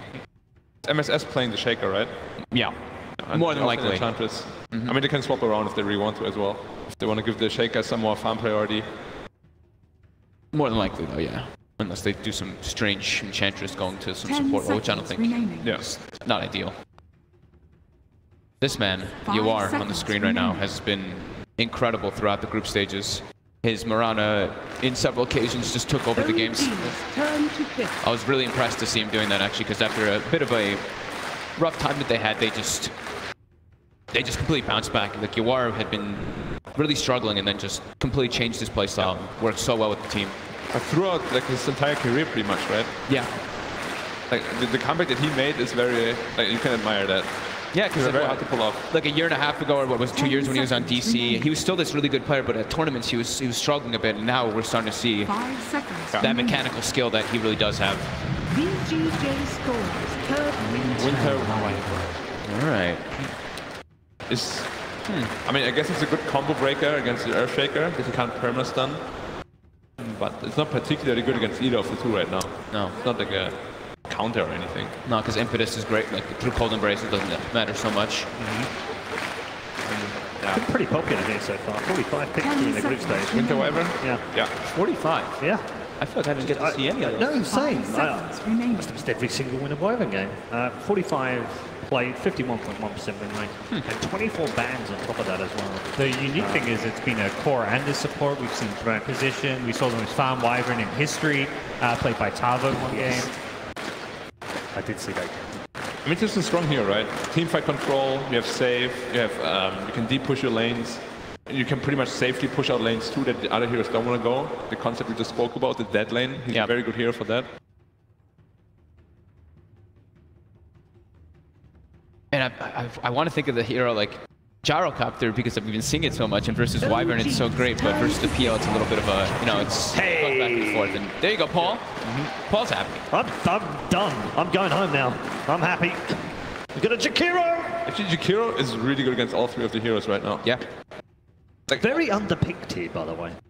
I mean, I don't know if it's underpicked, but Storm picked it a few times, at least that I got to see. I saw maybe at least once. Unless it's been picked 100% of the time, Black, it's been underpicked. I'm sorry. I'm sorry. I know you like it's only been played twice in the group stages. So, did it win? At least? Won one of them. Well, not bad. 50-50. So Linus Thompson's one of his other big heroes. He's kind of got this kind of unique hero pool. You see some of them banned out: the Invoker, Monkey King, Pugna. Lena's one of the more standard mids that he plays. Yeah. Can work well versus Enchantress throughout majority stages of the game. You've got your high burst from your magical, you've got mixed physical and attack speed bonus. So. And they have like a hard counter addressed already. Like the TA is addressed already, so they can't really go into the TA anymore. And Lena's also great versus Shaker too, right? Like you have Yule Scepter. If you're not caught inside that echo, you can disrupt those combos. I really like the DK against it though. Usually Lena thrives on like harassing the hero out of the lane, and it's so hard to do against a DK. Level 3, level 2 Dragon Blood, you chuck one tango and you have like 20 HP region. And of course, it's really good against the PL as well, 10 mid-late game. seconds remaining. Yeah. Yeah, I'm liking if they could do that DK gyro course. Like I've been seeing that do pretty decent versus the PLs. I think yesterday it didn't end up winning, but that was an old way to deal with it. And it makes a lot of sense too. VGJ Storm. Actually got the Alchemist. Okay. The Elk ban. Correct. I guess you could run a carry Dragon Knight if you really wanted to. They haven't got the best kind of lineup right now to pressure and out farming. Their supports don't really roam on mid. They don't really invade the enemy jungle that well. Yeah. Yeah, I mean, they play that DK, both UI and Resolution.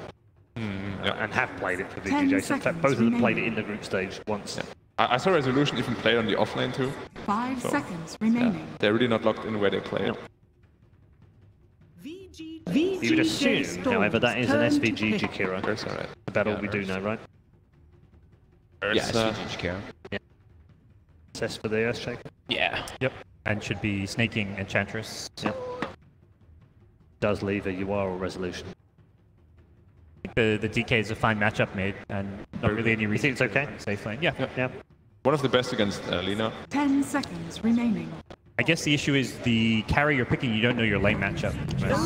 Makes it a little harder. You don't normally see this. But then when you have a Weaver, you don't care too much because he's very strong against a lot of heroes. But, well, I guess not really. They have 3 heroes that address the PL already.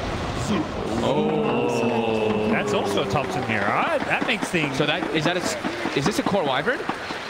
Maybe. It might be. Could be. It's probably not. I was just thinking the Lina was. I saw Jarex playing it. All right, we need some help to dissect this draft. We don't know. We definitely do need some help, and it's a good job we have some help.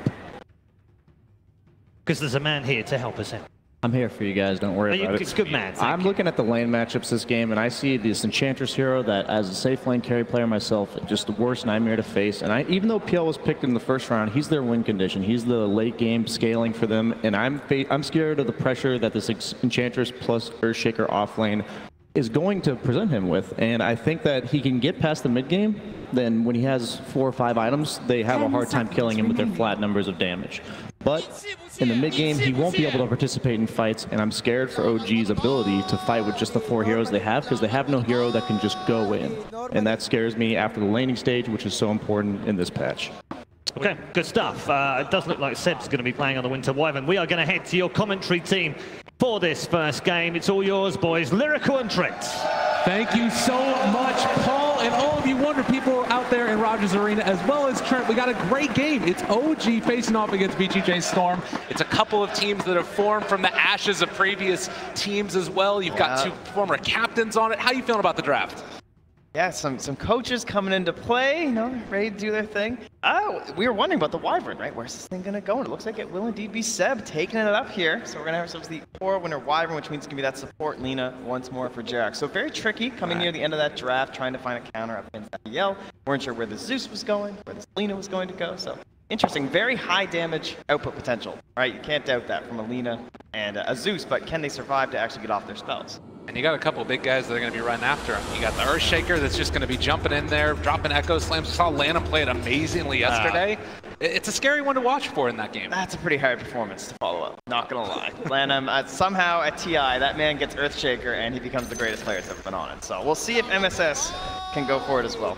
Already we're beginning with the tips, with the spam. You love to see it. We've got a couple really good hero voice lines in this one as well. Thompson known for the wait for it on the Zeus as well. So keep our eyes peeled for that one as well, as OG are going to just spray their way to the bottom lane. Yeah, looks like nothing too shocking in terms of the hero set up. Everyone going to the lanes that you would be looking for. Thank you, No-Tail. They're really going to love this chat wheel spam. Yeah, I'm really curious to see how this Jakiro does, too. It's a hero that we were sort of talking about during the group stages. We thought maybe deserved to see a little bit more play. Any drawbacks for this hero in particular, or reasons why it hasn't been picked all that much? I think just maybe a bit squishy. Okay. A little bit worried, right? Be the big thing. You gotta have some space makers. You don't want anyone jumping on top of your Zeus in the middle of these engagements. But we all know that the wonderful Nimbus is still something to behold, even with the nerfs to its radius. Heading out there. The other hero that made it through, Snake King, going to be playing on this Enchantress. one of the more difficult heroes to deal with in a laning stage. But, you know, one of the things that I think some people were talking about as theory crafting ways to deal with it is just have a PL run at you. You know, you take that early point in Phantom Rush and you just start right-clicking the Enchantress before she gets out of hand. It is pretty irritating with like the constant lances and everything, but just with everyone playing Enchantress so much at this point that even the PL counter I don't think is going to be very effective in the lane. However, in that mid game, Enchantress just can't do anything. There's no real benefit to the disco. Oh my god. Feeling pretty good about themselves early on, trading off bounty runes. It's 2 for 2 bounty runes, guys. Like, come on. Can you imagine when they actually get a kill? What the heck's going to happen? They only have so many tips. Space them out. The Thompson versus Yuar matchup in the mid lane. Zeus versus Dragon Knight. Feels like it's probably going to be a farm fest. Yeah, everyone's just doing their thing. No real advantage for the Breathe Fire in this matchup in terms of like reducing damage, because obviously as Zeus you can just abuse the old Arc Lightning to secure CS. I thought it was interesting that OG decided to ban out that Necrophos as well and leave in, like, look at the 2 heroes that VGJ Storm got, a 10th pick Weaver and then the Enchantress as well as possibly SVG in trouble. Well, looks like it'll just be a bunch of recklets here. Turns to give one little love tap back, but leaving in those 2 extremely strong side laners. Like, these are 2 heroes that are made to enable these position 4s that can be a bit greedier in the laning stage. And in this case, they wind up with the MSS Earthshaker and a Jakiro who there's not actually going to be that much pressure on in the lane. You know, SVG maybe he can get a little bit of rotations going on just because his Weaver should be okay. We'll see if they're going to be able to have a good time down there. Up top lane, Ana is already going to take a little bit of the brunt of the right clicks coming from Snake King. This has sort of just been what we've seen out of every time an Enchantress gets picked. No Tail also running into some right-click issues as well. I do want to see if they're able to get themselves a good creep. It looks like already that camp has been body blocked the first time through, the one that we normally pull creeps from. Yeah. So we'll see if they decide to do the same thing again. Yeah, Snake King's just not even starting with the enchant because he'll just be countered up by No Tail, and then likewise No Tail just started off the lane with get that instant damage going before the creeps would even be ready. He does have golems there. Sometimes these things can make a huge difference in the early laning stage once you kill them out and pick up another one. So he's just going to go to lane with this one and maybe throw a little bit of boulders. Yeah, and here's that freedom right now for SVG with the haste rune coming mid on Thompson. Now lots of damage towards the mid lane, and he is going to be pushed back. It's just so much damage from 2 spells there on the Jakiro. Yeah, he zipped his way in, but UR was too busy with the salve, so actually part of the gank. But yeah, that's your core, just totally fine on here. Rezo's A-okay. Interesting. Roaming hero, obviously just because of that rune, but we'll see if they decide to keep the pressure on. And while a contested pull, look like MSS is going to be able to clean up a couple of these CS, and Snake King also zoning out Big Daddy from the medium camp. Bottom lane, Jerax taking a heck of a lot of damage there.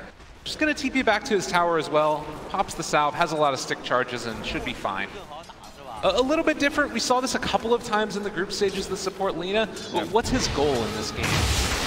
I think he's got a bit of a tough game ahead of him. Like, you look at these heroes, he basically has to just focus down the Weaver, I feel like is like the best one, and the Enchantress, of course. But aside from that, these are some pretty durable heroes, like Earthshaker, Dragon Knight, and the Jakiro. So you have to find your way past them, and that can be very difficult when you don't have a lot of farm, because you're on the support. You think about successful Linas, it usually comes after a Eul Scepter and a Shadow Blade out of the mid-roll. So Jarek's going to be very sneaky in his positioning to actually get in there and commit that Laguna Blade onto the edge of the Weaver. They got to be careful. There's a lot of damage coming in with the hurl boulders. They're diving forward for Snake King. If they can manage to kill off the other golem, wait, the turnaround onto Ana, he's actually taking a lot as well. And they are going to be able to clean up a couple of those golems. So you can see just how much damage gets done from them. Yeah, and there's still one more big golem ready here. 15 more seconds, they'll have his stun if they want to lead off with that. But unfortunately for them, that means the salve's now out from Snake King, and he has the Nature's Attendants ready.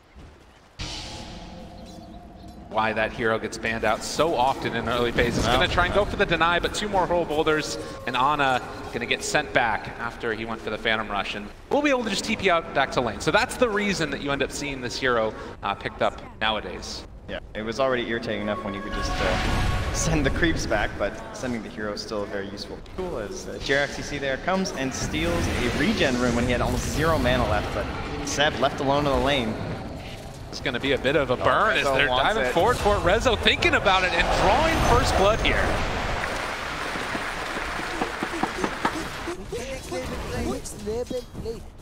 give some space, you know, make sure those chat wheels can come out here. And almost a return from Jerax. Are they actually going to be able to bring that SVG? I mean, they're thinking about going forward for this. He has another Dragon Slave in 1 second, and they're just going to back out again.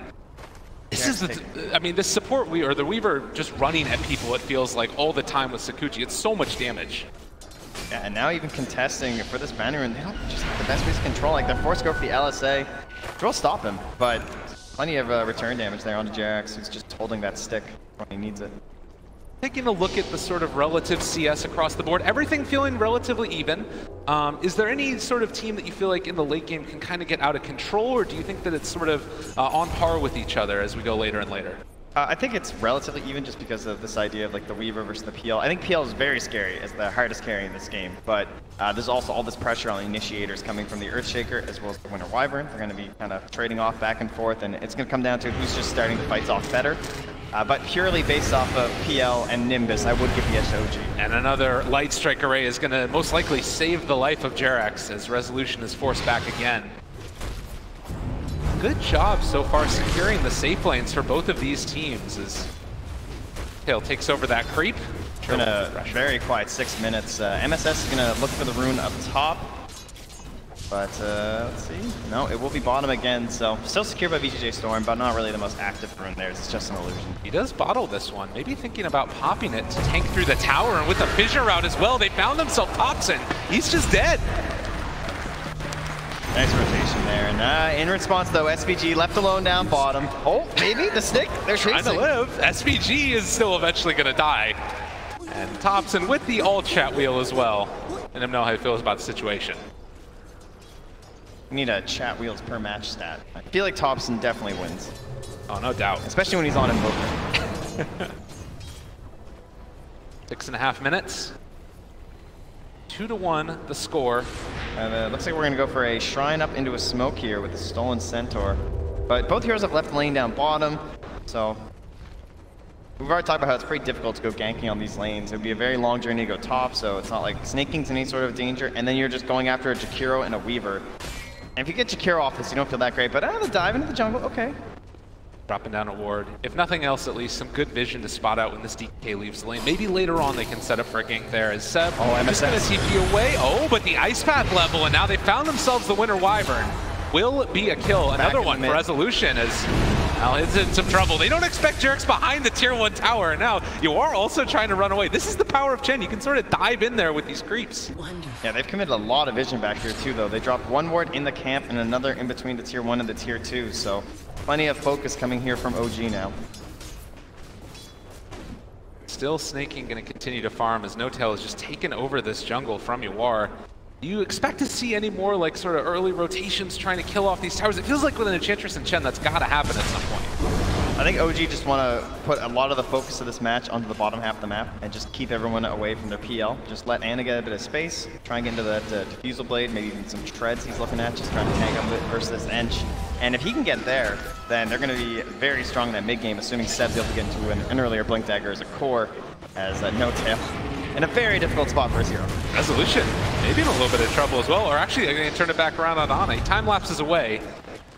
Just going to retreat from the pressure as they did bring the PL to the bottom lane now. Deciding instead maybe it's time to put the hurt here onto Rezo. Yeah, looks like they're going to try and use this Chen fight early. Goes out, have another Ice Path. But this is one of the strengths of Ana here, is he can just doppelganger everything off. Waiting on the fissure, actually. They connect to use doppelganger a second ago. Ana in trouble as they chase forward and find the kill. Rezo recognizing the kill potential. And this comes back to the power of the Enchantress, because Ana just felt like he's not going to get enough up there. If he's just going to be constantly bullied around by Impetus with the Ench reaching level 6, then how can he stay in the lane? You can see Jerax is the one who's just trying to draw the creeps off the tower and delay this as long as possible. And another just value Ice Path from SVG. They find Seb thinking about chasing for this, and they get the kill. No-Tail, the only one left by this tower now. And Jerax? Oh my god, he gets away. Oh, that was close. Heroes dropping left, right, and center right now. For OG, that's a 3K lead. VGJ Storm just 9 minutes into this match. You can see that combination of initiation, the maximum range coming out from this Fissure and Ice Path. something that we didn't talk about a ton, but like normally you think about Ice Path sometimes being a hard spell to hit. He just hit it straight up there. Didn't even need the fissure setup. He set up for the fissure. SVG very comfortable on this hero. There's a lot of very good value in this game for the Ice Path too. Like, if Lena's trying to save herself during engagements with the Yule Scepter, it's a very easy follow-up, the combo with the Fissure that we mentioned. Oh, Thompson on the wrong side of the Fissure, but it might still be enough. SVG again hitting there on the Ice Path, trying to chase him down. Can they kill off Thompson? They do! With the bugs, Rezo gets it. And now, maybe thinking for more, he gets the bounty rune. Resolution, a player known for showing up on the big stage, is going to get hit by that Light Strike Array. He'll think about diving in for this one. This guy is crazy. He's going to find the kill in a no-tail. Time lapses away. Double kill for Rezo. And now they want to get something in return as SVG maybe gone a bit too far. They managed to find another Light Strike Array. He is down very low. The Centaur stopped to get the separation, but Rezo's not done. He's going back in. He's got full mana. He's got full HP. He's going to take down Jarek's possibly. Oh, wait, a great Light Strike Array. And then the runaway. He's actually just twinkle toes, but is eventually going to die. All right, so a little bit of their progress taken back there, but the mid tower did go down, so they'll keep their lead and expand it by just a little here.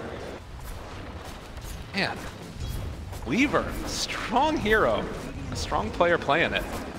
Yeah, Rezo's already so tanky right now with the Strength Treads and the Dragonlance, up to about 1k HP, which is pretty damn good for a Weaver. Did the just highest see in the match. The Enchantress also pick up 2 catapults up in the top lane, so we've got 3 up there that's going to start to assault the tier 1 tower. And with the Dragonite, yeah, this should be. So that means the attention from OG is in the bottom. Will they be able to find a kill with Rezo up front again with that ultimate? They have 4 heroes in the area right now for OG. No curse though for Seb. Looking with the 3-3. Indeed.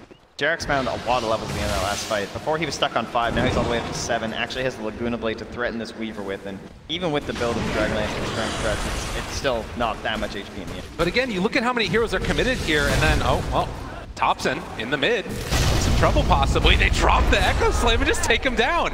And look, top lane, while they're taking this tier 1 tower and losing their Zeus, they're also going to be able to pressure this out with the double catapult. That's a really big problem for the side of OG. Just the fact that, like, you can't do anything in that bottom tower as VGJ Storm, and they still got something out of it, because they just wander mid and catch Thompson unaware. They're going to get a Arcane Rune here for MSS as well, which is pretty great on Earthshaker, trying to help up those early game fissures. 5,000 gold lead, 12 minutes in. VGJ Storm just firing on all cylinders, coming out in this game. Oh, the courier! It just flies over MSS. And he gets the kill. All right, SVG in a little bit of a tight spot, but you're willing to take that. Yeah, they want Jarek's off the back here. Oh, well, No-Tail's definitely the easier one. He's on the run with his little carry. They also see Ana. I mean, VGJ Storm are assaulting high ground, basically, drawing so much attention. Meantime, it looks like No-Tail and Jarek's both able to escape. Very dangerous situation for them as they're being hunted around the Radiant jungle by Rezo and MSS, but good bit of damage, great rotations forced here from the Dragonite and the Enchantress, and they're still feeling bold enough to stick around this dire jungle. It's sort of emblematic of how this game has gone for VGJ Storm. It feels like whatever they want to do, they've been able to make it happen. Stunned. And still ran at. Snaking is there. They reveal which one is the real PL, but have they gone a bit too far? Snaking getting ran at, and with all the heroes in the area, he is eventually going to fall.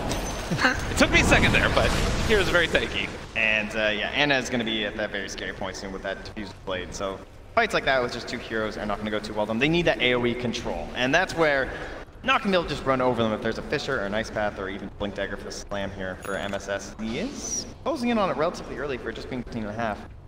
So if you're OG right now, things haven't necessarily gone the way that you wanted out of the laning stage, but you still have this PL to kind of fall back on. What are you looking to do for them over the next couple minutes? I'd like to find some smokes with the Laguna Blade, maybe even just the Winter's Curse, and utilizing the Thunder God's Wrath right now from Thompson. Especially if you can bully Snaking, because right now he's not going to be that tanky, right? He got himself an Ogre Club, but he still has some of the problems that Ench does, and you can utilize that magic damage to try and take some of that net worth and return it back to your own team. It'll be a pretty good moment for OG, and likewise too for Rezo, I suppose, because he's still just going to be building into offensive items now. But there is a ping there from VGJ Storm pointing out where the Wyvern and the Lina are. So you feel like this is kind of a timing for OG, even though they're behind, that they can still make stuff happen. And actually, well, we say that, Winter's Curse, Jarex, he has the Laguna Blade as well, but the Fissure interrupting it, and Rezo just going to be able to walk away. great cover by MSS. It's just not a great combo either. Like, it's going to be so difficult to get that damage on the Weaver, and they need every little bit that they can. Oh, we're back at that Rezo dive at 10 minutes. I mean, just knowing the limits of your heroes so well, and then having that combination as well, trusting his teammate MSS to get him out of that situation. Then things get a little bit sour with the next Fisher doesn't go quite as well. That's 15 minutes, getting close to those bounty runes, and looks like Thompson has his eye on bottom. There is still just MSS around this side of the map, the rest of them spread out along the top side. Looks like Jarex with the urn. You get into that next item. Still about a 4,000 gold lead. Doesn't look like the smoke's gonna get much. No-Tail just kind of controlling around. Still has the vision. I mean, they're watching this Dragon Knight farm, but they can't even do anything. Way too tank. It's so hard with the hood.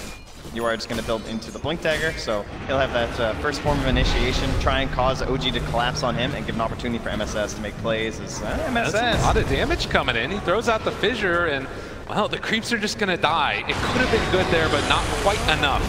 They barely missed there. That was good for OG, though. Like, look at this. They forced down 4 heroes. Weaver's the only one. In fact, he's mid. He's going to find a Zeus by himself. Can they actually do this? Thompson, nobody else is around to help him out.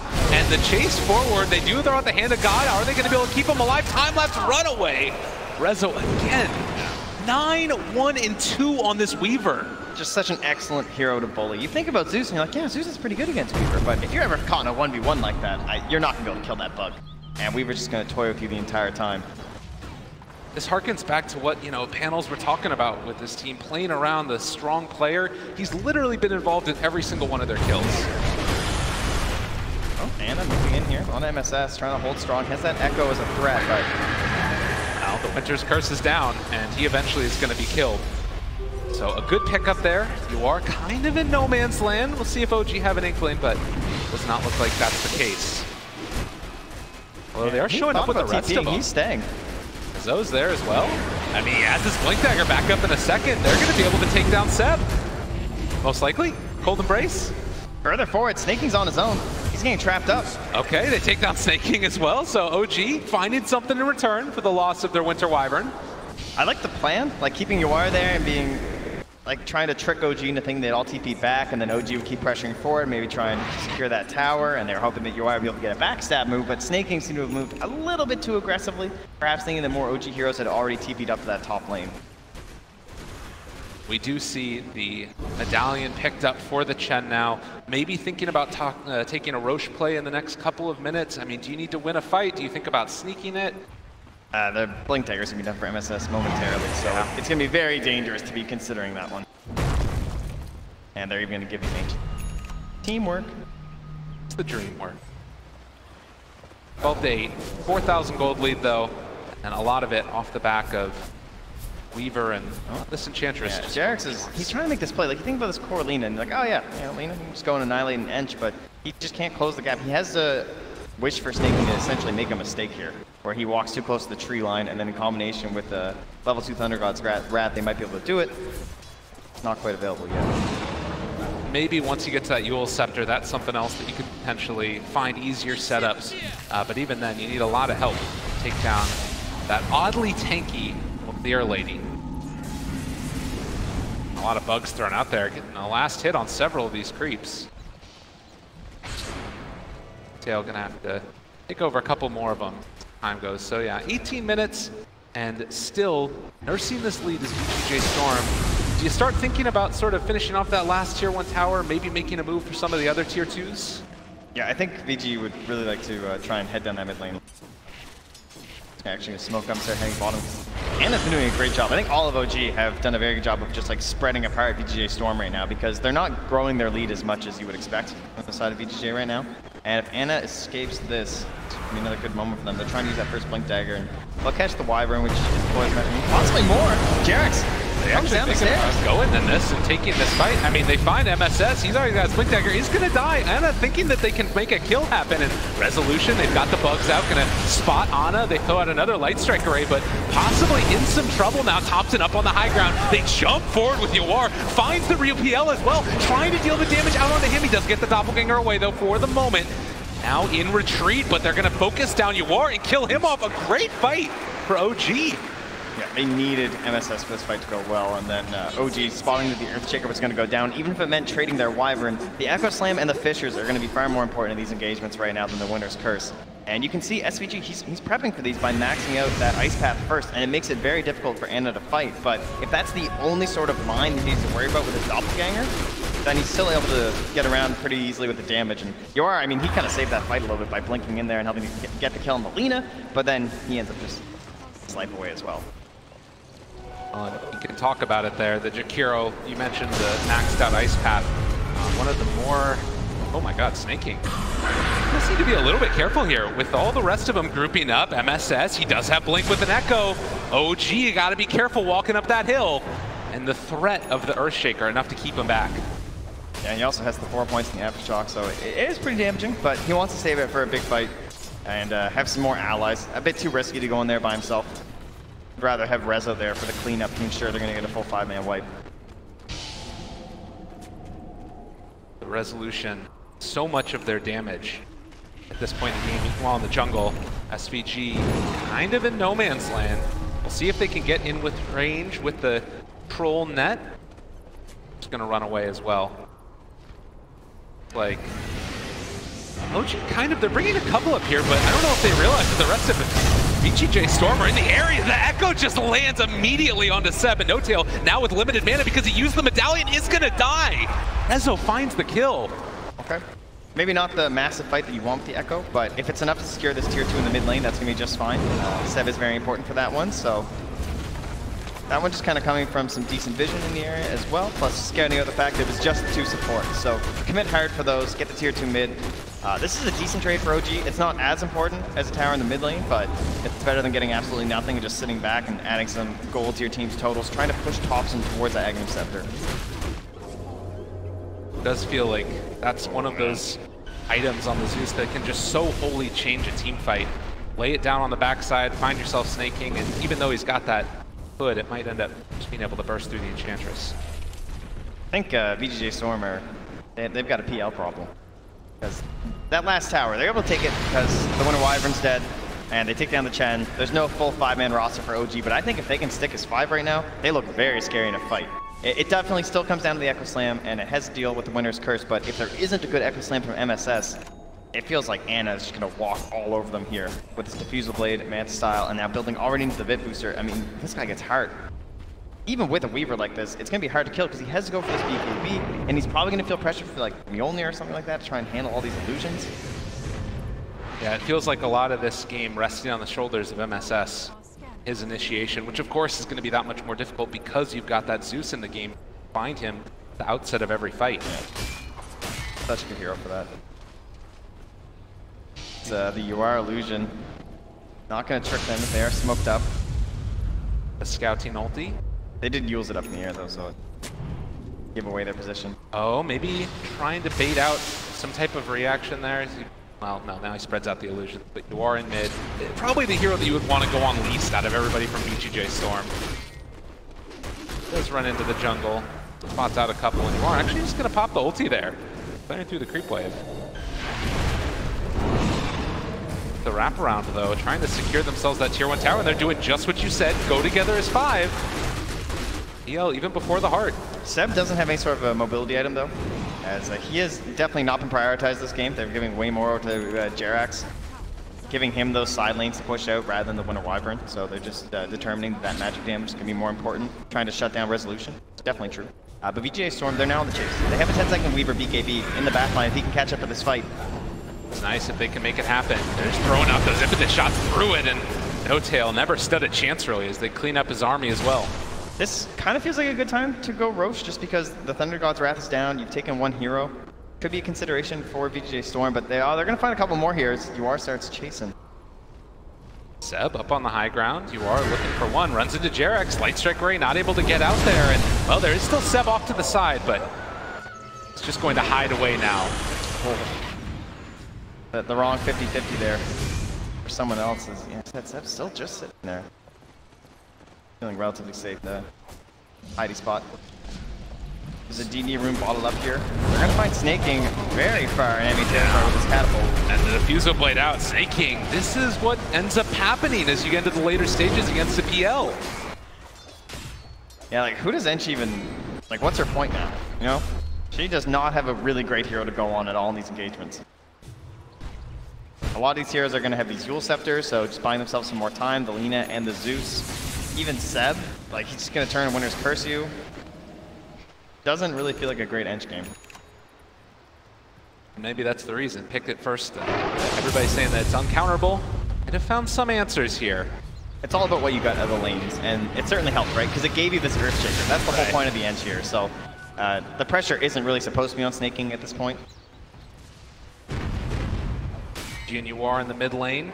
Still only the tier 1 tower and tier 2 remaining in the bottom for OG.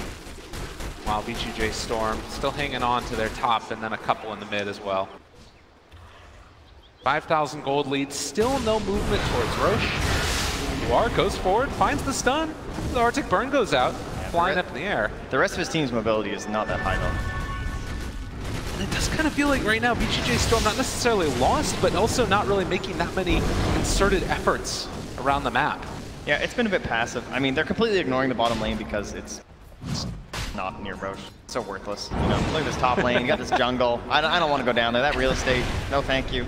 They actually go in the Roche pit. They smoke up this would be the exterior hero. So using their shadow lane, a very sneaky play here from MSS. Hiding there. It doesn't look like there's any vision from the dire side, so they don't know this is going on. And there was a DD rune taken at the bottom just before that last fight by Rezo. Had it bottled up, saving it. That perfect moment as they now secure Aegis for the 10-second BKB Weaver. But at the same time, an Aegis of his own now for Anna as he picks up the heart. Goodness, they're going to smoke up as well. This could be a big defining moment of this game, a battle. Heart PL, it's really hard to deal with. Yeah, if one of these Weaver illusions happens to cause something, that can be a problem. But they actually just smoke right past it, use the vision. They spot out UR right at the get-go. He doesn't have any mana to pop his ulti either, so no damage over time. They pop the BKB. Rezo trying to deal with the rest of OG, though. Taking down Big Daddy No-Tail. He's going to die. On the other side, UR's making so much. They find the Echo Slam as well, isolating and controlling Ana. But he is going to be able to get the TK out of there. The Winter's Curse, just to try and keep him back, does mean that he's going to be hitting his teammate. Yeah, but the TP out. But I mean, you said it before in the previous time, the TK is just not the hero you want. So if that's not the hero you want to smoke gank, is that really the hero that you want your massive, most important hero on your team to just be chasing out of engagement while the other teams fight 4v4? Without PL, they're not nearly as strong. Well, and with PL, they're able to kill Snaking solo potentially as he just needs to run out of there. They throw on the ice map, but now Ana isolated. They've got the infinite shots coming out as well, but they're draining the mana from Snaking, so he can't throw out that many more. Popping the illusions onto the Chikiro to secure their retreat. BGJ Storm for the moment, trying to stream forward, see if they can find a kill on Thompson. Rezo pops the time lapse to run away, and they're going to be able to find the kill onto Thompson. Nice play there, but Ana still the one that they need to deal with. He is so hard to kill. They do find the real one, and they get the ice path as well. Ana starting to fall. Rezo gets the kill. Now there's no Winner's Curse. So many of these big ultis used in the previous engagement. And they're chasing the boat down as well. They've got one on the other side. Seb just trying desperately to get away, but MSS has him in his sights and is going to Shadow Amulet in front of him. With all the mana drain, all the everything that they've got on hand, Seb eventually going to die. A long fight that eventually goes the way of BGJ Storm. Anna just getting caught so close to that tower, and SVG played that fight so well, staying in that back line, earning himself up, trying to get that HP back as he almost went down, and then providing that ice path to save the life of Snaking and secure the kill on Anna. And with no buybacks right now, it does look like BGJ Storm going to secure themselves this tier 3 tower, while also possibly putting some work in onto one of the barracks. We'll see if they want to stick around for it. This is so important. You really want to try and chip at this. I love this choice. He has the BKB, he has the Aegis. This is worth committing for a melee Rax. Now Resolution actually burns through the Aegis. Thompson doing a good job of making sure they can kill him off one time. Yeah, they might have goofed. Oh no. They are going to have to retreat now and actually get the lift up onto MSS as well. This can't be good is the call from Thompson as he realizes might be able to find that kill on MSS, and they will take him down. Perhaps a bit over eager there. I'll take the blame for that one. Jerax, meantime down bottom, just going to throw out random light strike rays. He has been developing pretty well to a ganker at this point, level 15. Got that health talent, has Yule Scepters set up kills. having a pretty good game. Yeah, gotta get another blind LSA. Rezo's pinging like there's a sentry. Like, clearly there's gotta be one here, guys. This thing's ridiculous. And Jarek's still pressuring. He is forcing him to quit more heroes on him than just this Weaver, because he knows he just has Yules or TP options. And in the meantime, they're also pressuring towards the mid lane. SVG throws out the Ice Path, but Ana not hit by it. Without MSS in the area, they're able to find one. So OG, despite of being 10k net worth behind, are still able to put some pressure on the map with this PL. Yeah, they're finding their moments, just understanding that MSS was down for that after they overextended. And they're not able to quite equalize in terms of getting like a tier 2 or something like that, or maybe, of course, a tier 3 would be nice, but at this point, the next goals for VGJ Storm are going to be trying to pressure that top half of the map and take care of that shrine near the Roche Pit, secure the next Aegis and Cheese for yourselves. Side of OG, they just got to find ways to enable Ana in these fights. Dota Plus feeling quite good for boys of VGJ Storm. We also saw a lot of those bounty runes picked up as well by OG. Tom taking a couple more ways to try and build up that deficit that they have right now in terms of net worth. Chunk into it a little bit. You can see though, they're putting those tomes on top of him. Get him to the Aghanim Scepter. Get him the Bolt mini stun talent. Very irritating to deal with someone like a Weaver where you have to be very precise with your skills. Well, they did find the Winter Wyvern in the bottom lane and will be punished. MSS hunting with that fissure. Does reveal his Shadow Blade, I believe, as well. Talk about the dead lane. PSJ's helping me out, man. I'm learning everything. You're a dad now, so you get a couple dad jokes. K net worth 25 to 13. 31 minutes in, and VGJ Storm feeling quite good about themselves. As far as like the way that you take these team fights now, it does still sort of have that feel of Ana going in and making chaos.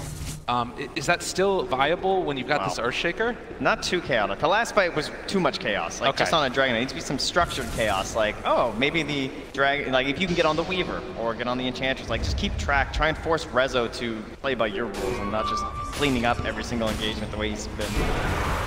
See if they can get some sort of leading stun onto him. They got some unfinished business in this bottom lane for VGJ Storm. They just sick UR on it. They send in the Shadow Blade now from MSS. But there's already some previous detection here for the Weaver, so he's not just going to get free engagements. They have that Axe. Drop it on UR, deal some damage. They also are getting dangerously close to that Weaver level 25 talent as well. Sakuchi's speed, he has been able to just skyrocket. Scotty after the fact. Gonna throw down a macro power to push out these illusions. SVG though, he's in trouble here in the mid lane, and also at the same time they'll bottom. MSS, they have the punches. Jarek's gonna die, and simultaneously they do take down SVG. So trade-off, and they're also able to find a random courier. Resolution kind of isolated, but again, that speed. He hit 25, and he's just off to the races.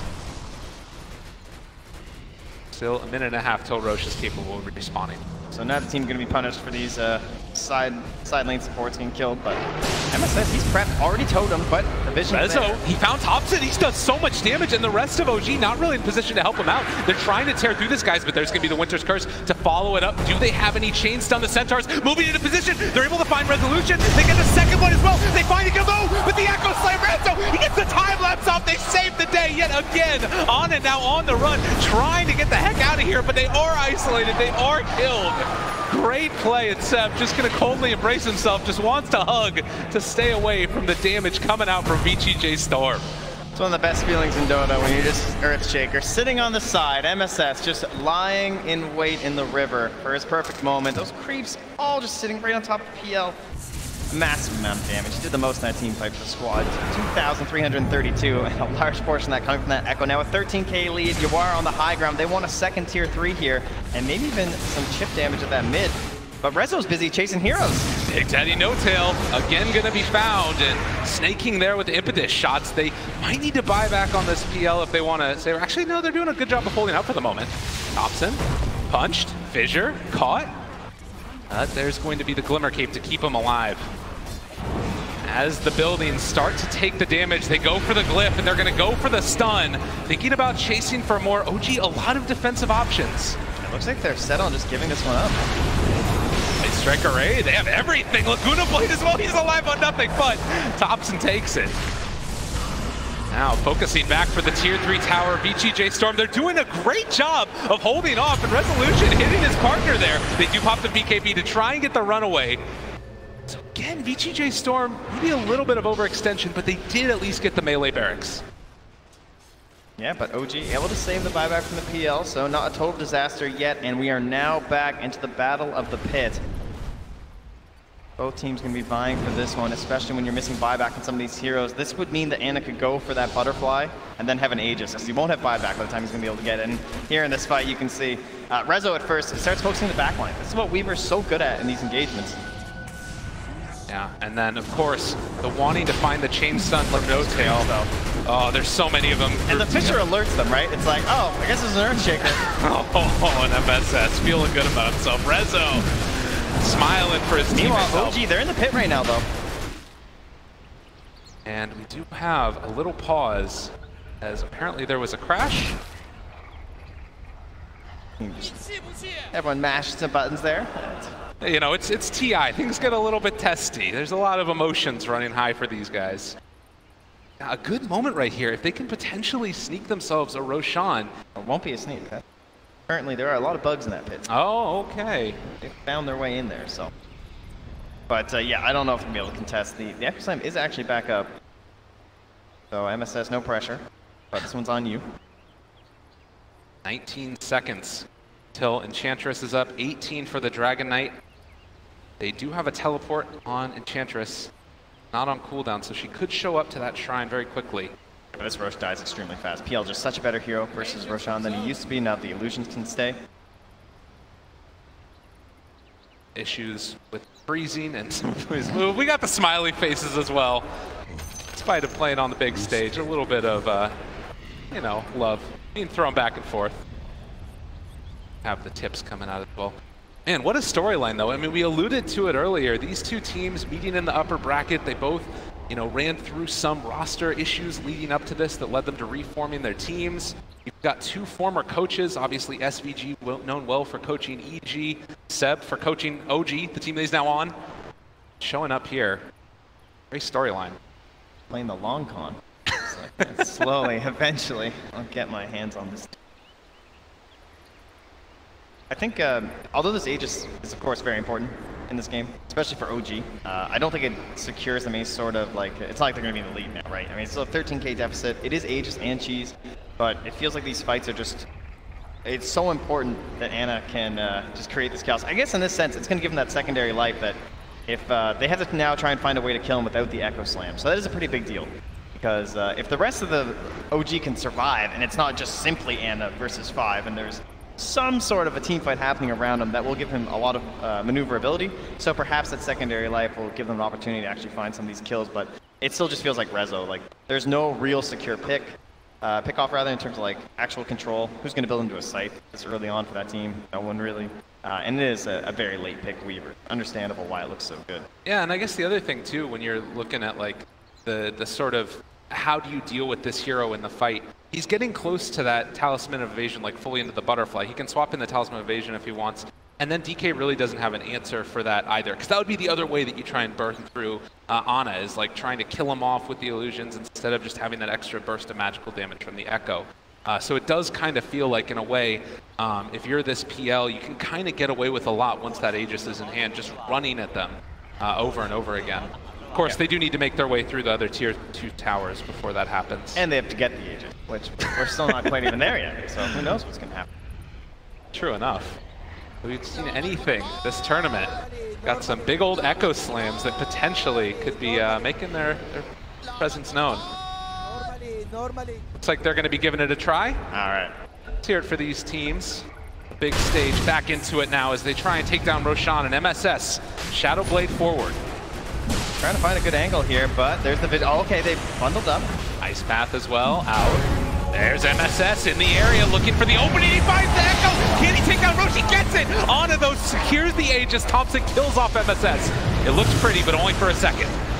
Resolution though, they buy back on MSS again. Seb coldly embraced, they pop the BKB. Ana trying to tear into him, he does still have this Aegis. There's gonna be the Manta to take off the dual breath and the chase down as well. They got him controlled and there's the Aegis down. Yeah, and this is the problem. They have great follow-up too.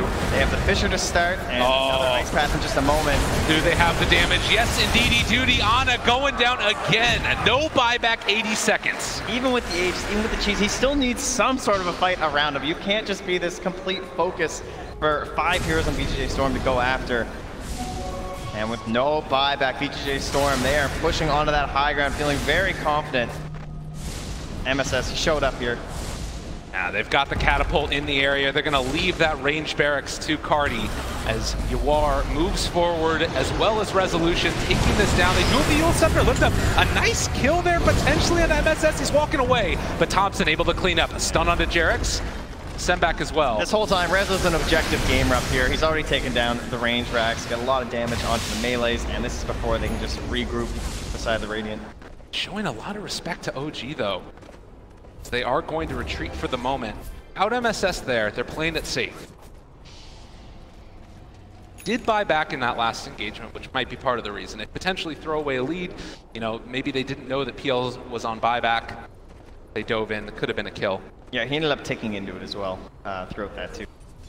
There potentially was some plays there for Ana if they dove too deep, so it ends up being a good decision here from BJJ Storm. They'll just settle on back and try and some of these items up from their last couple victories. It is only a 12k lead at this point too, so that whole Roche fight endeavor could go too bad for OG, as they're obviously still in this game.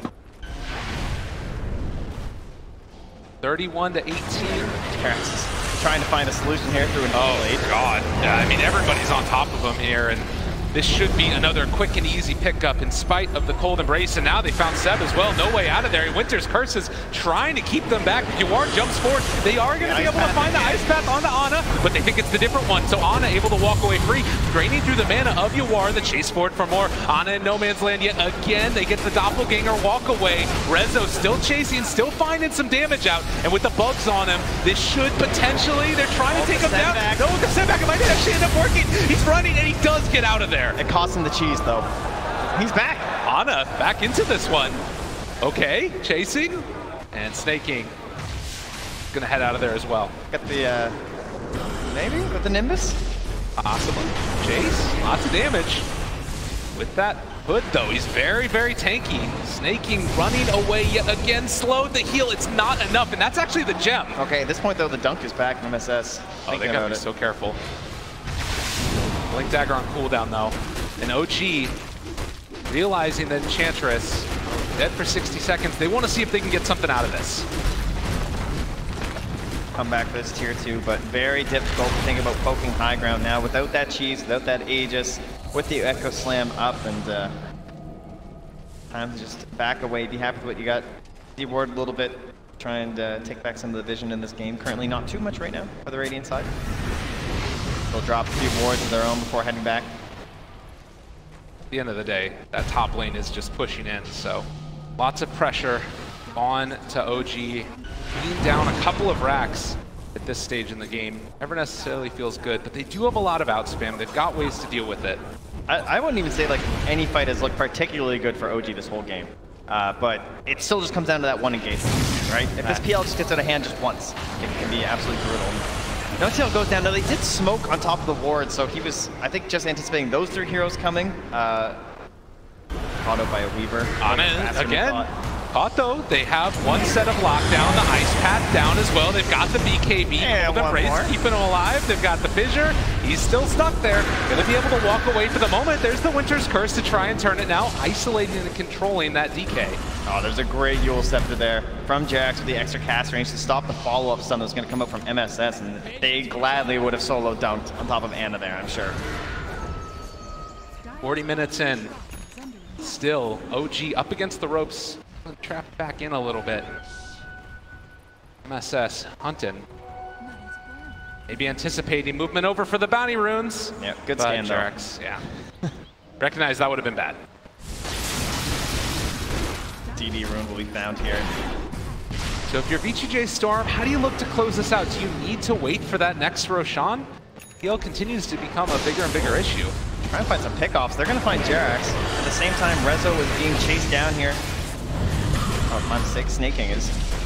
Does have a lot of heal coming his way, but all the burst in the world. That's too much. Weaver. Resolution chasing. They drop the dunk onto one. Are they going to be able to kill him off? Kind of isolated, but still getting a lot of heals coming back in. And Rezo godlike. MSS pops the dust. He still has a PL illusion on him and just going to try and run it. Thompson. Resolution has so much damage, but he's going to be killed. OG find the pickoff. That's what they needed. Yeah, Rezo just going a bit too deep there with the BKB being left, losing some of his allies. Even with all these structures, again, these fights, that's finally one that looks good, right? Even with some picks being traded at the start, getting rid of snaking like that, and no constant control on top of Ana. It was a solo Echo with no other efforts being placed on top of him, and then after that, Ana can play a lot more freely.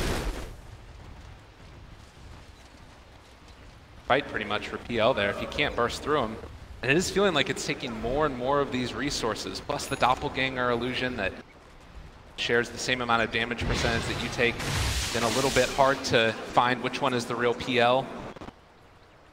Yeah, unfortunate for Ana here, that top lane not pushed out. So no pressure on the tier 2, can't really secure that for themselves. As your picked off. At this point, this is where the dunk comes in, as he just suddenly appears on top of MSS, so he goes for the dunk, but there's no secondary follow-up in terms of damage because Rezo's focusing down No Tail. Stuck on the other side of the Fissure, too. And in a lot of ways, this is one of those games where you get so much value. Oh, he's caught. Throws out the ice pad. This is going to stun Ana. Do they have any follow-up, though? The Fissure is there, but Ana just gets away with murder, and now the Cold Embrace turning onto their allies. The Enchantress, a lot of damage being dealt to BGJ Storm. Light Strike Ray's not going to be there, but still chasing MSS, thinking about going in. They do find that kill with the Laguna Blade.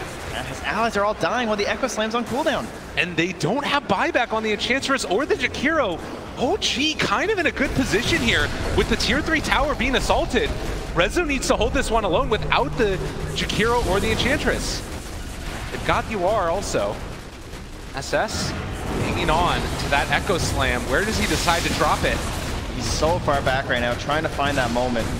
Needs the help of Rezo this time. The wraparound, they need to get them all grouped together, but OG, they're doing such a good job. They're instead going to try and take out Thompson first. They force him out, but again, the Cold Embrace, it's so hard to deal with. They have the Light Strike as well. Now they have buyback on the Dragon Knight. MSS walking forward, finds the Echo onto 2. It's not bad, but they're not going to find it, and he doesn't have buyback either. OG potentially with a position to get themselves some of these objectives. There's no buyback on 3 of these heroes, and OG streaming forward. Ana going to take a lane of barracks. This Phantom Lancer has just gotten to that point. If they can't sync up the damage from Rezo, what's left? They need that massive Echo Slam. You can start to feel something building here for OG as they've waited out in this game.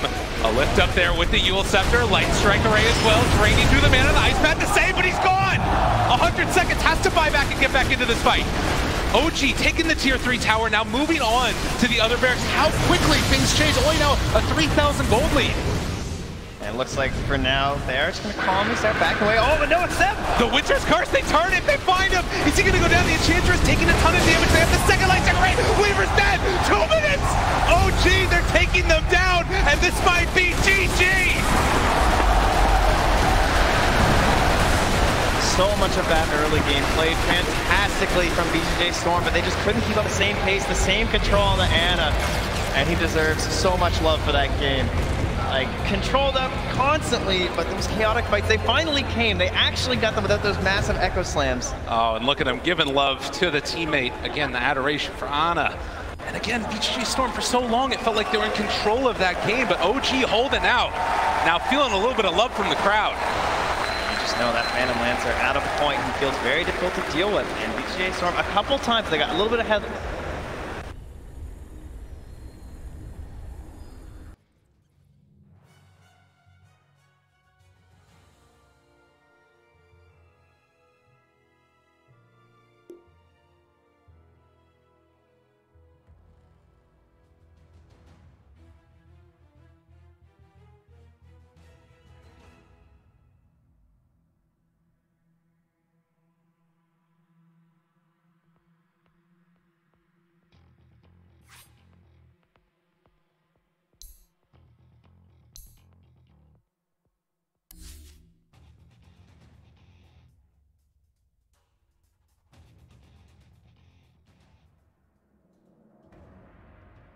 5 seconds remaining. Wind strikes turn to ban.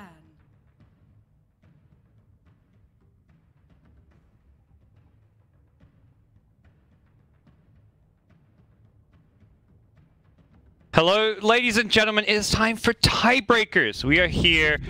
2 teams in Group A are facing elimination. It is IG and Windstrike. Godstream is Kevin. What do you make of these 2 teams and where they're at right now? Well, it was maybe not super unexpected. Windstrike making the CIS qualifier entrance. They have had some decent results in the last couple of months, and they've also been at a pretty weak win rate from the start of the group stage. But they did get a lot of wins and did very well in the last couple of matches. So at the end of it, I think they have, what, 5 wins total or something like that. IG sitting at the same position, so probably disappointing for IG.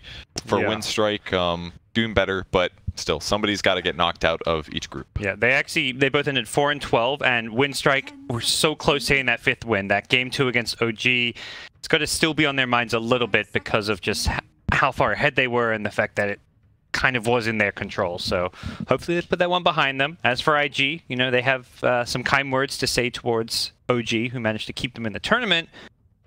But right now their focus is on taking down the team on the other side of the map from them. And Windstrike looked quite strong, actually, in the OG series. I don't think we've covered a Windstrike game yet of the tournament, but in that series against OG, at least, they definitely made OG look pretty weak in a lot of occasions. Their draft were strong. They were very aggressive most of the time. It was very effective.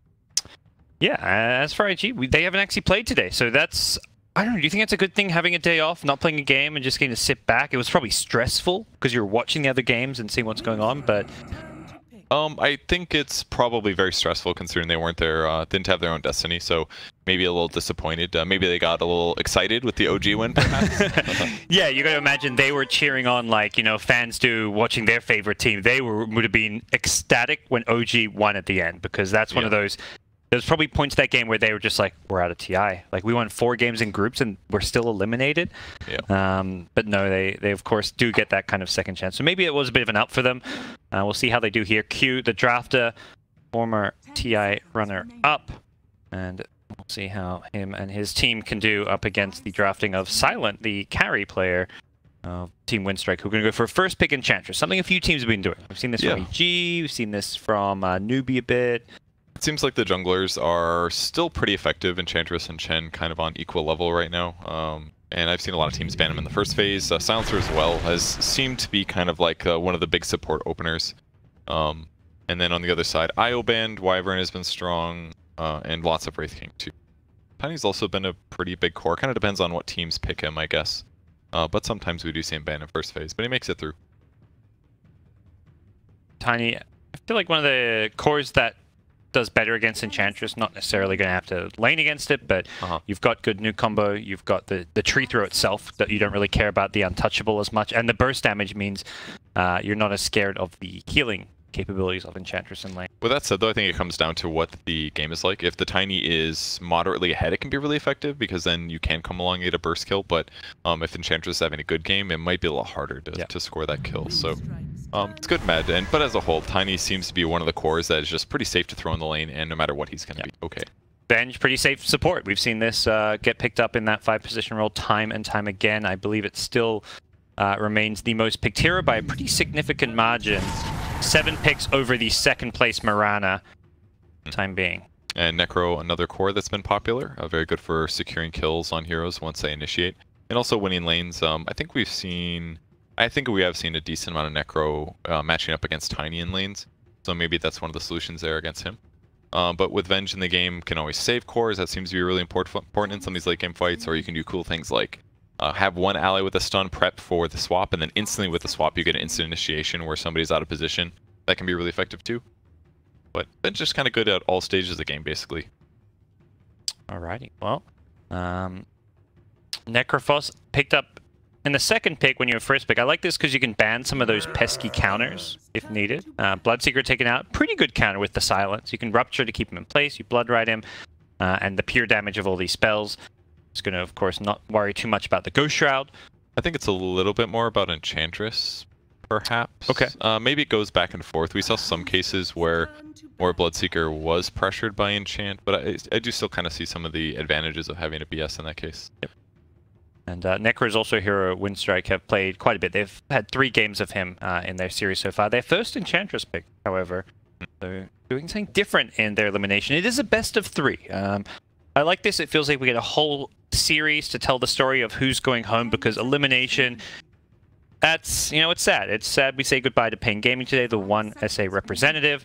But of course, somebody has to be going home, and they get a full series to kind of make their last case for them being at the main event. Yep, and we have lots of time today. I mean, we only had 3 sets of games instead of 5, I think, for the other days. So we're technically just a little ahead of schedule here, although we have had some decently long games. But at least we'll know that at the end of the series that whoever goes home here probably deserves to go home. Yeah, it won't feel like, oh, we lost a BO1 and we're eliminated. What is this? That's for after this match. Yeah, that's for the main teams of the main event get to feel that way. Yes, so the winner of this best of 3 gets to then play, but that feels weird. It's kind of out of order, you know? Yeah, that's funny. The Pugna is the band I was expecting after the Necro pick, probably one of the best counters in the game for him. Since Necro doesn't have any good way to stop the life drain, you don't really want to commit your ultimate on a full HP Pugna just to stop life drain from coming out, and will amp up that life drain damage if you do pop Ghost Shroud to try to get some of your heals off. Yeah, and really good against Enchantress as well, honestly. Absolutely. Like, you can decrep whoever she's throwing spears at. The Netherward will reflect a decent amount of damage. You can threaten her as well. She's going to be forced to buy more magic resistance. So those all make a lot of sense, I think. The Drow's seen some decent success so far at the tournament, so not too surprised to see that there get taken out. And a Lifestealer, actually. A bit interesting. What's up with that? Was just immediately taking a look. Is that something they've been playing? It does not seem like it. None of Windstrike's games have had Lifestealers so far. Okay. Historically, it was one of those heroes that was played against Tiny. When there was a Tiny meta, Lifesteal was like, you know, this big tanky Tiny.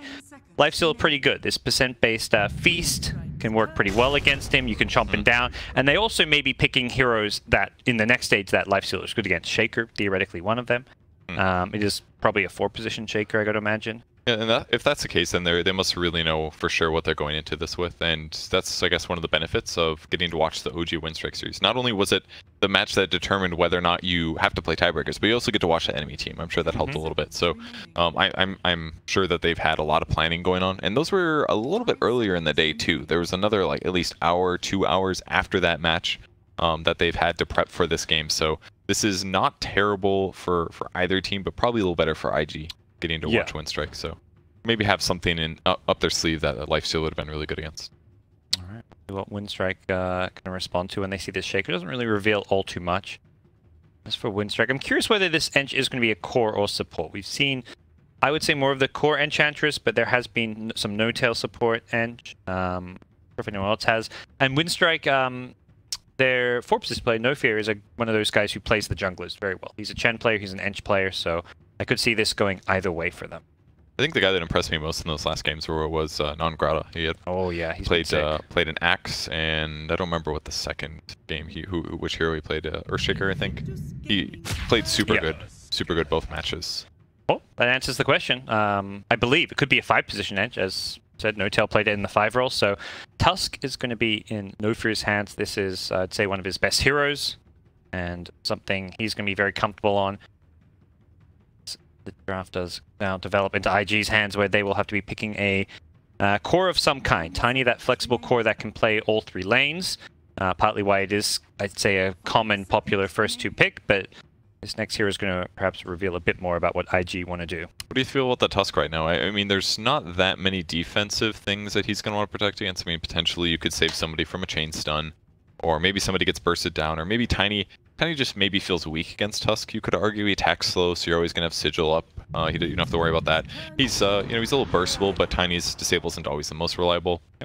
Anything like that is just safe at this point. Yeah, I think it's safe. I think it's comfort as well. Like, you're playing one of the most important game series of your life for a lot of these players, many of whom have not played at TI before. I believe 3 of them haven't. Always want to find Silent being the exceptions. I think you want to put a guy like No Fear, who's maybe, a bit more stressed out than normal, on something he's going to be comfortable with.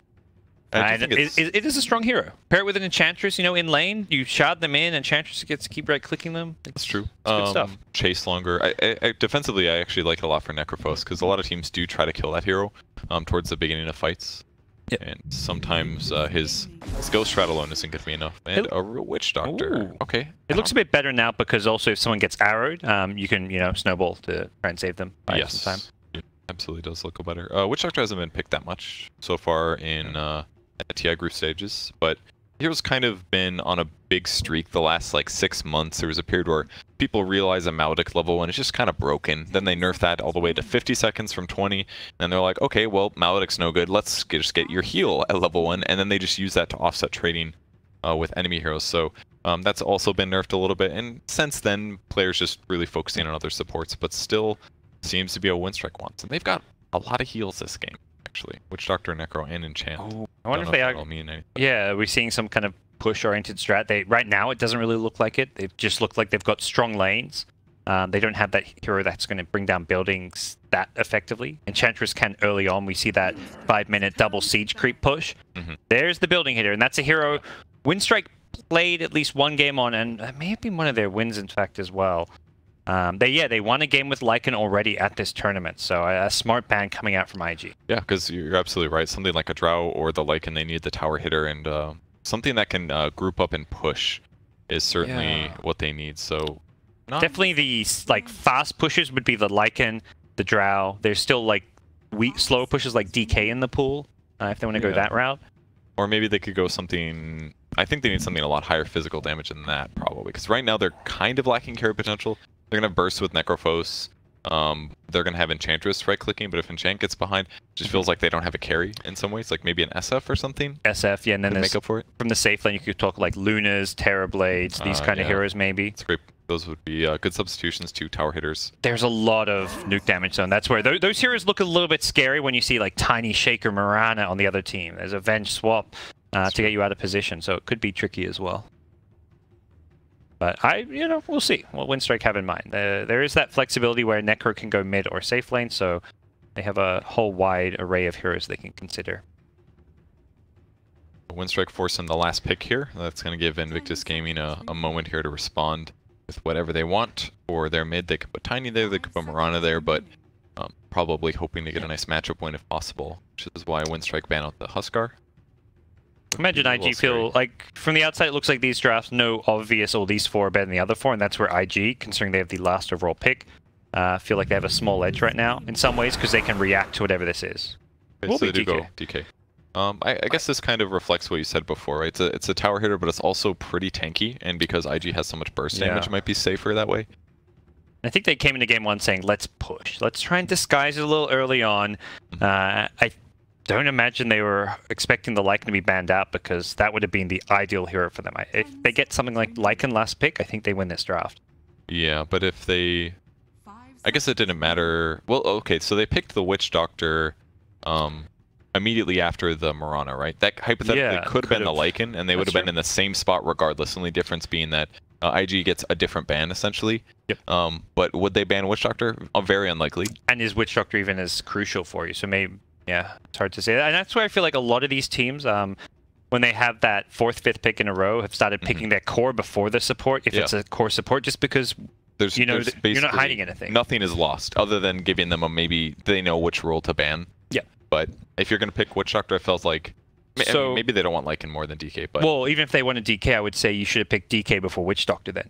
I would agree. Because whether they want DK, Lycan, whatever they wanted, I would always say pick your core before your support. But I guess the only benefit is that they have less time from you picking your core to knowing what they want to pick. That's the one benefit, I suppose. That's true.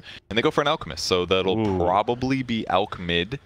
And then he'll most likely lane against a Dragon Knight, which is normal, but we could also see Dragon Knight shift to a different lane and throw Necro mid instead. You almost maybe want to consider that a bit more when you consider it's an Alch. You don't want to let this guy free farm. He does farm very well against DK, whereas Necro can bully the Alchemist out of lane and put a bit more pressure on him. So I wonder if we'll see safe lane DK as Silent does pick it up. So. And with Tusk as well, it's very easy to gank mid and make a hero like Alch a little bit worried about dying. So I absolutely think, Necro with potential roam from either Witch Doctor or Tusk would be really good. Yeah. always feel like you want to have these good roaming heroes that can invade the Alks jungle as well. Otherwise, he's just going to free farm, get a Radiance. Even if he has a rough lane, we've seen too many Alks have a rough lane, fall back in the jungle, stack some small, medium camps, boom, Radiance online, 14, 15 minutes in. But I don't know if these, like DK, Enchantress are not really those aggressive jungle ganking heroes. Ench often kind of sits in the lane for quite a while. And I also, even if they do get a decent Radiance timing on Alchemist, I still feel pretty good about what Windstrike has because they've still got Maledict. If you land a Maledict on a core, that's a really dangerous proposition to be in, because even if you don't kill him, if you get him down to like 30% or something, it's going to be easier to kill him. And they also have Necro ulti, so it's like they kind of have pretty good solutions for a single ultra tank guy. We've seen the Necro work very well against Tiny, and the same thing applies against the Alchemist, who does have HP regen against the Maledict, but if you just throw some quick burst damage on him, we may see very likely the Dagon Necro build. With a Maledict, that's going to completely blow him up. Well, we'll see if the lanes can go good for IG, and if they can take a nice victory for game 1, maybe they can hold up against that damage. Yep. Well, we'll see. Game's going to start. This is the best of 3. The loser is going home, or at least has to watch the rest of TI from the stands, and that's not where they want to be. Not at all. Team Windstrike, the CIS qualifier winner, playing on the Radiant team. They're going to be going up against Invictus Gaming, runner-up in the Chinese qualifier, which had 2 slots coming into TI. Run-up to Team Serenity, who've had a very surprising performance in Group B, finishing ahead of many teams that you would not have expected, including Pain Gaming, who were eliminated. But here we go. Things unraveling. Down in the bottom lane, both teams sending numbers down here. 4 Windstrike heroes up against 3 IG ones. And SRF going to be running. He levels up Arrow already. He needs to be careful because here comes Windstrike. Great cast from the trees. Going to bounce back to the Mirana. Unfortunately, it doesn't bounce on the Q. DK stun comes out, as does a pause. Okay. Sorry, Binds. Tusk, he's not used any spells yet. This makes a lot of sense, actually. I was very surprised he hadn't cast anything yet. I thought for sure he would have thrown an Ice Shard by now, because he would have had a better kill if he threw that when the Venge was to the left. And now they've had to even level stun on Dragon Knight level 1 just to guarantee the Ice Shard. So we'll see the Ice Shard. He can possibly tango to the right, but should be a Venge kill. Oh. Find out in just a second here. Iceberg, he's the guy you want to give the kill to. No fear. Doesn't even need the shards. He's going to get the block, and Iceberg gets the last hit. First blood going the way of Windstrike. And top lane, whoa, Enchantress taking a lot of damage there. Got down fairly low from aggressive with the tree grab right clicks. Going for the heal level 1 means no attack speed slow coming out from Untouchable. That's okay. The level 1 Untouchable is kind of crappy nowadays. It's only 20. Nature's Attendance just feels a lot better. And yes, he does more damage to aggressive here, especially because his armor is so low. I think that was a good trade. Aggressive was trying to hide in the trees while he waited for tree grab to cool down, and didn't quite successfully juke the Enchantress, as we'll see some more right clicks being traded. Ench wants the body block, but Aggressive going to get at least 1 bounty rune here for the team. The other one on the other side here with the wave, that's going to be amped up a lot, gets him down to about 70 health. Tangos and another Nature's Attendance available, but that's pretty much all of his mana gone. You only really have mana for 2.5-ish Nature's Attendance until you get some of that regen kicking in. So a third one will be available, at least once he gets to the lane. Yeah, it was quite costly. Kind of a cool dual lane if you think about it, the Tiny plus Avenge. Just lower the armor to make the tree even better, even though normally it's not the best trading ability. So mid lane going to be very rough for XXS, I can only imagine, particularly with the Necro getting a first blood. He's going to have that second Null Talisman coming out very early. And see laning matchups here. Enchantress going to be getting some help from Tusk. No Fear rotates up there. Very scary dual lane for Tiny to deal with. And down bottom, Mirana, SRF isn't really getting too much help directly, but Baboka is doing some creep wave pulls to help him out indirectly. Always want to fly trying to mess with this, but he's going to get fissure stun, and that's going to prevent the pull. Interruption. On the mid lane, 7 and 8 and 3 for XXS here. That is a great start. Top lane though, Venge trapped in the trees here as he's going to get surrounded. It's the power of the Tusk Enchantress finding a kill up there. This is support, but this was Necro's first 4 last hits on this push through. He really did a great job. He glyphed the first range creep that got low. At the same time, Necro used his nuke, and as a result, just getting the follow-up last hit. Yep, that'll be the Tusk kill too. This wave tree is really good. Yeah, the Venge Tiny, with the amped up damage and the tree grab being physical damage, we're seeing Windstrike kind of struggle against this, at least at early levels. That may change as we see more levels picked up on the Enchantress, and the Untouchable just prevent some of that right click coming out, particularly that second point in it where it gets extra value. And Enchantress does have a lot of creeps under this tower now, but Gotta say, it doesn't feel like a lane matchup that should be won this hard by Alchemist. It just feels like XXS is kind of outplaying Iceberg a bit here. Yeah, absolutely. That's what it felt like. A couple crucial denies, couple crucial last hits, the quelling. He's got the Aquila now, or at least the Wraithband. Iceberg is trying to play around and cover the rune if needed. Doesn't want to let XXS get a little closer there. And he's taking a lot of damage here, though, as it's fairly low. Won't be going down there. He kind of knows his hero's limits and just wants to get as much damage on Alk as possible. But Alk has 2 salves. He's got 1 in lane. He's actually got 2 more back at base. He's just spamming these salves.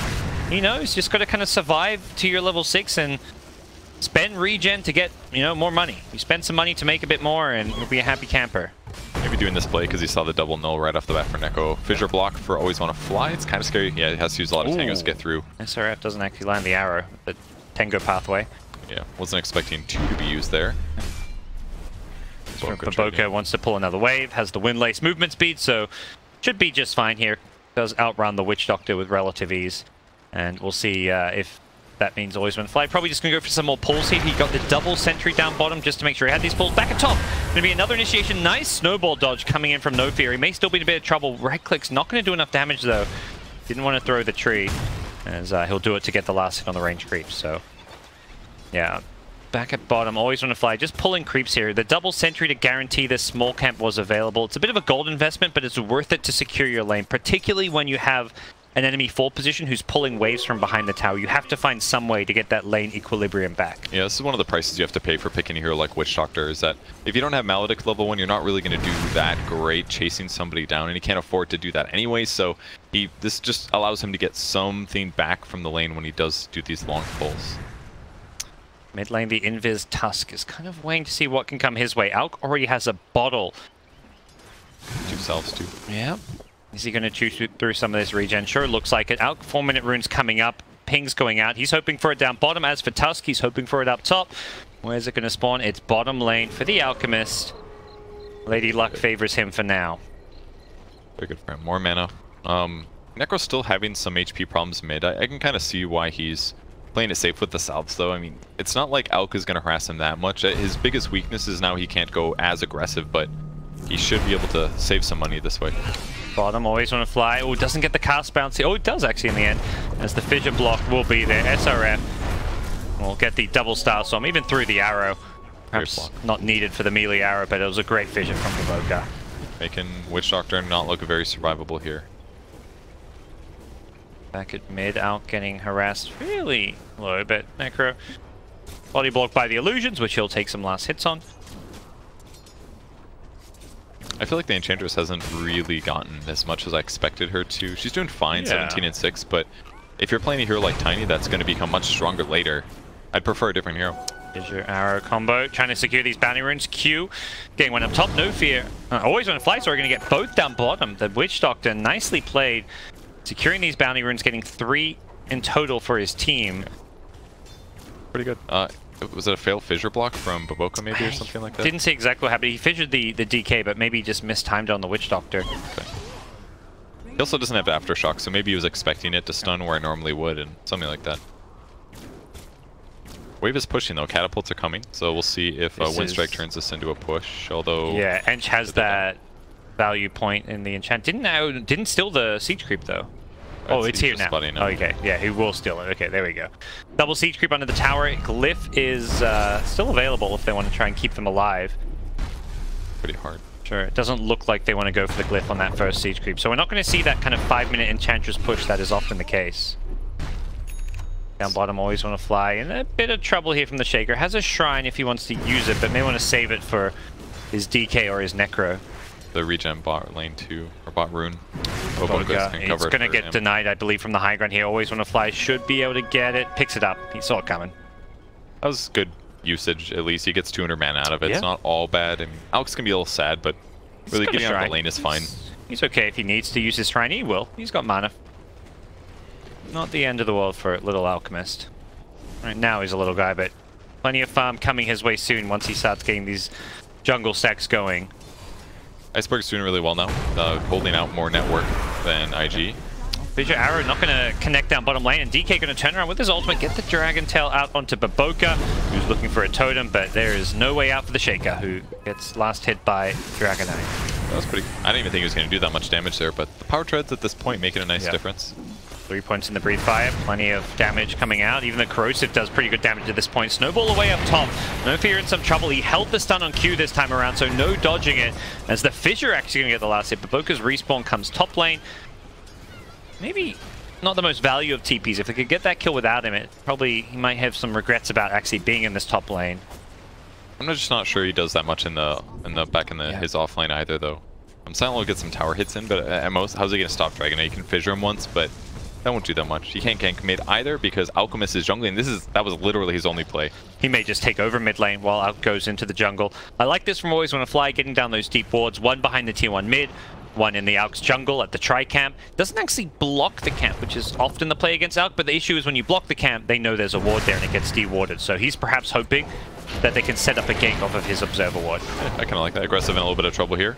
Into the trees. They do have Snowball, so can interrupt a TP if they find him. Yep, there it is. He tried to juke him so he could TP out in fog, but now he pays the price. He dies, and he will not have TP when he respawns, so even worse outcome for him than just dying. Well, at least Venge will get the lane for a bit. Maybe can pick up a level 6 from this. But back at the bottom rune. Haste rune is there. SRF gets it. Unfortunately for Always Wanna Fly, he banked on picking that one up. He's going to pay for it. Does reveal the fact Dire had a ward there because he kind of arrowed from the shrine area when theoretically he was in fog. But all in all, small little kill on a support. It is Windstrike. You have a decent laning stage advantage thanks to some of their lane matchups. Necro over the Alchemist. Enchantress just always going to win her lane, so we do see about a 2k gold lead. Yeah, everything's definitely gotten better in the last couple minutes here. Yeah. The question with Alk is always like, when does he take over the top net worth? Because that feels to always inevitably happen around that 15 minute. Yeah, very commonly. But there's so many cores behind on IG's side. Like the difference between Potom and the enemy carry, the difference between Tiny and enemy carry is massive right now. It's like 1,000 gold. It's way too much too early, and that means that if Windstrike can turn that gold into some bounty rune fights, then Alk's not going to accelerate as much. That's something Windstrike's been very good about, making sure they try and secure these bounty runes. We saw 3 of them at the 5-minute mark, and very likely we'll see them contest these 10-minute bounty runes as well. DK does go down bottom there. Nice rotation from IG, taking 3 heroes to the bottom lane to make sure they get that. All of this while, Alchemist farming his stacks. He did a nice little double stack at the tri-camp, stacked both camps, farm one, now he's farming the other, and should be getting a good chunk of gold out of this. And even though Windstrike see him, they're not contesting it. Woo! Deleted! Venge, see you later. They had the Fissure block, but SRF is second that Necro gets a kill, doesn't want to mess with him because he's got so much regen. He gets the maxed out Death Pulse stacks. And Iceberg tanking tower shots just because he knows he can regen through this all. Yeah, they did not expect him turning there and going for the fight. That was 3 heroes I thought he was going to run for his life, but instead, a great turn on the Venge. He gets a kill. I really did like the Dragonite gank, though. It was very smart. He had used his ultimate not too long before that they ended up rotating and ganking in. Oh, are they going to get quadrants? No, just 3. Still amazing. Yep. But they ganked him there, preventing the tier 1 tower from taking more damage, which means less pressure on the map. That was good. Boca is being scouted by this courier, and that means TPing out is going to be very tricky for him. Often you'd go into some trees here in TP, but guess what? You can't. Love the courier micro coming out, and Baboka, there's no escape for him. He's not even going to try TP out, uses his mana for a totem. Good heads-up play there. Well, the Veil's up on Necro now, so any heroes they find are even more likely to die. But can Windstrike find the Alk and get on top of him? He's 2,000 gold right now. Needs 3,800 for the Relic. And even if he does get Radiance, still very vulnerable to some of these amplifying skills they have. You see him take over the top net worth position as per Alchemist tradition. Nothing much unexpected about this, but very much something that's necessity for our Alchemist team. Down bottom, Windstrike find a Venge kill here. Not a big kill, but what could be important is taking this bottom tier 1 tower, because this makes contesting that Alchemist farm that little bit easier. The more towers you take, the more pressure you can put on the map, the harder it gets for Alk to farm. And they've taken 2 out of 3 outer towers already. The Dire Glyph's going to come out, but with the Siege Creep and the DK Dragon form here, this bottom lane, tier 1 is donezo. Yeah, should work out. They're a little low, but heal's going to keep them up a bit. Boboka will rotate, but too late for him, most likely. Doubt he can get a deny either. No, he doesn't want to put himself near this Tusk or DK, I can only imagine. DK going for a very early game build. We talked about with Windstrike's picks, how they had all these heals. They want some big pushing hero last.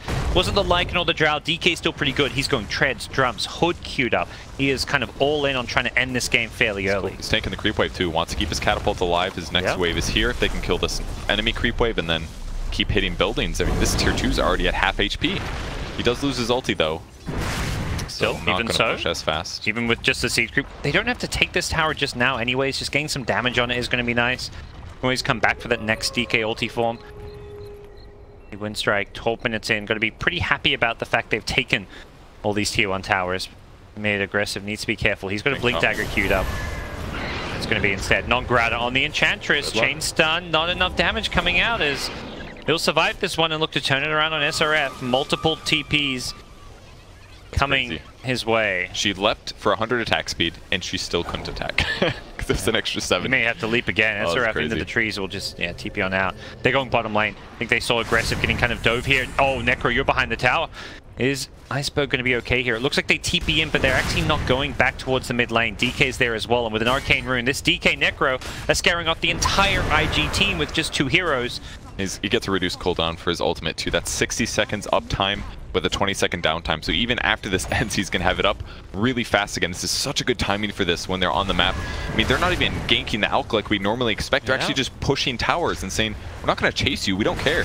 We're just going to get so much map control from all your towers that immediately after that, you're not going to have any place to farm. DK, not normally a hero you'd associate with Arcane Runes, but in this fast pushing strat, it's probably one of the best runes he could find. It's going to take this tier 2 mid tower, and as you said, that downtime is going to be about 15-20 seconds or so, and he's already headed top with his ultimate still up for another 15 seconds. It's a massive, and he was queuing up Hood before, but I like what he's doing now, changing up, going for Blink so that he can have catch. When you have all the towers dead, Hood is great if you're fighting enemy heroes, need to stay alive, but once all the towers are dead, it's all about catching the heroes that are still trying to split push, and Blink's going to give him that ability to do that at the expense of not being as tanky, but it's a good trade-off here. I mean, we're seeing this Windstrike, all these towers down, a 4K gold lead, but are they really ahead right now? Like, in terms of the Alchemist being in the game, the comeback potential of this draft, and the fact they're going all in. They still have a level 4 Witch Doctor at 14 minutes because of how much their 5 main towers. Do you think IG are actually in a bad place right now? I would say it all comes down to this big fight here. It looks like Windstrike's coming to defend, gonna put some damage on aggressive. There's a swap out, yeah. They may just give up Q here. I think they can't afford to lose aggressive when he's this close to his Blink Dagger. Those are some insane cask bounces, by the way. Like, hit him every single time. I think it's fine that Witch Doctor's 4. If he drops a Maledict on somebody, he's doing a job. There was a Moonlight Shadow popped, Iceberg. They were looking for perhaps an Echo Slam into Arrow combo. They may still find something along those lines here. Could fissure, but he's pretty tanky. He's got 15 1 charges. If you don't burst him, you're in trouble. And so Radiance is up on Elk. So that means he's going to accelerate surely. We've got Bounty Runes coming up in 18 seconds, but Windstrike is pretty well positioned with all these towers dead. Look at the positioning of IG. They're not even making a play for bounties. And it looks like they're going to get all 4. And that's why Windstrike is in a better position, especially if you take a look at the Necro. He's got a Relic himself. Shaker was going for a bit of a neutral stack there into Bounty Rune play, but with the lack of map control, there wasn't really a play to be made for those Bounty Runes. And Silent hitting buildings again. This time no Arcane Rune, so his ulti's about to go away forever, but at least for now. But they're so close to the Radiance of their own. 300 gold to go for Necrophos, and he's going to be able to take it to Alk, but do way more damage. Well, buyback from Shaker. They want to defend up on. They're actually going to fight on the IG side. They've got Radiant, so it's a pretty decent time for this one. No Dragon Form available on Silent. He gets stunned up, trying to just drum himself out of there. Gets caught by the fissure on the retreat. They get the kill. Shaker buying back for this one. His hopes and dreams of a blink kind of shattered, but I don't think they were expecting a blink on him anytime soon. They just want Aggressive's blink, and that buyback could help get him there. Yeah, just a ward spotting him hiding in the trees there, so that's why they got the kill. That buyback cost him only like 250 gold too, so yeah, not terrible. I don't think it really matters. But I also don't think that's really the hero that is that big of a loss for Windstrike. If that's Necro dying before he finishes his Radiance, it's a little scary, but Dragon Knight's already got his blink, he's already got his drums, he's got his treads, he's ready to jump in and tank and fight, and now he can do that to back up the Necrophos, who's going to probably deal more AoE damage than the Alchemist is.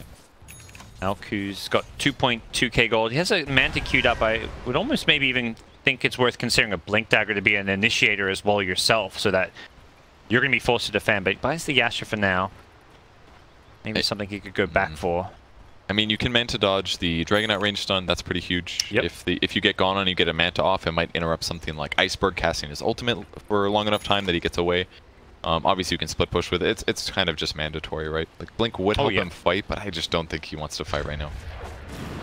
See top lane, smoke coming the way of SRF. He leaps away Or the smoke even pops. I think recognizing something was amiss. Maybe they smoked on that dire ward up top, but... And there's also almost no IG heroes out of their own base, so I think it's just that's the one hero that's going to get gone on. So kind of knows they've seen the DK blink dagger as well. Aggressive. Whoa, he's got a blink. He doesn't use it in time. Does get the avalanche off. Instead, swapped away. Aggressive. Fissure was there. It's not going to hit the snowballing tusk. Here comes the alchemist. They'll hit the tusk with a unstable concoction and a toss, leading him from the game as they go chasing, looking for more perhaps.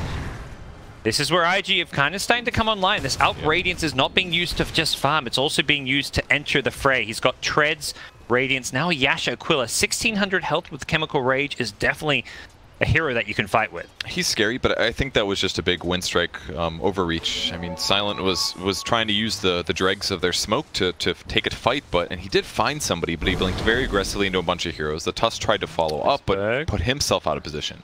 They need like the Necro follow-up immediately after the initiation. Yeah, the kills that we've seen IG get have always been when Necro isn't in the area. The DK death and now that one there. But this time DK is there, finds the Venge, not the ideal kill, but down lower. But Boca on the Shaker's being caught out in the trees as well, so they're going to lose 2 supports here. 57 seconds for the Venge with the Necro ulti, and Shaker with the dieback dead for 30+. Some pretty long respawns considering we're just 18 minutes in and they were supports. The creep wave is way out of position on the safe lane, so they're going to have to go mid. That creep wave is also almost dead, so by the time they do get high ground, the Earthshaker should be alive. And they also don't have Dragon Knight ultimates. I don't even think this is going to work. They're just going to have to go back and farm for now, which is fine. It's still gold advantage. And it's maintaining it, you know, we're going to make sure that for the next 10, 15 minutes of the game, you don't get any bounty runes. We farm your jungle. We take Roshan. You're winning the game if you can just keep getting further and further ahead in Windstrike's shoes. Bounty runes are almost everything here, honestly. If you're losing huge map control like this, as an Alchemist, that's probably your biggest problem. And in that way, it's cool to see how Windstrike is playing against this Alch this game. Not that they drafted against it purposefully, because it was the last pick, but the way they're playing is great. And they're trying to gear up for a little bit of bounty fight. It's got a whole minute to go. XXS, yeah, that's it. This is maybe a bit too early for IG to be doing this, but they don't care about bounties. They want these kills. They almost saved the Witch Doctor with the snowball, but not the case here.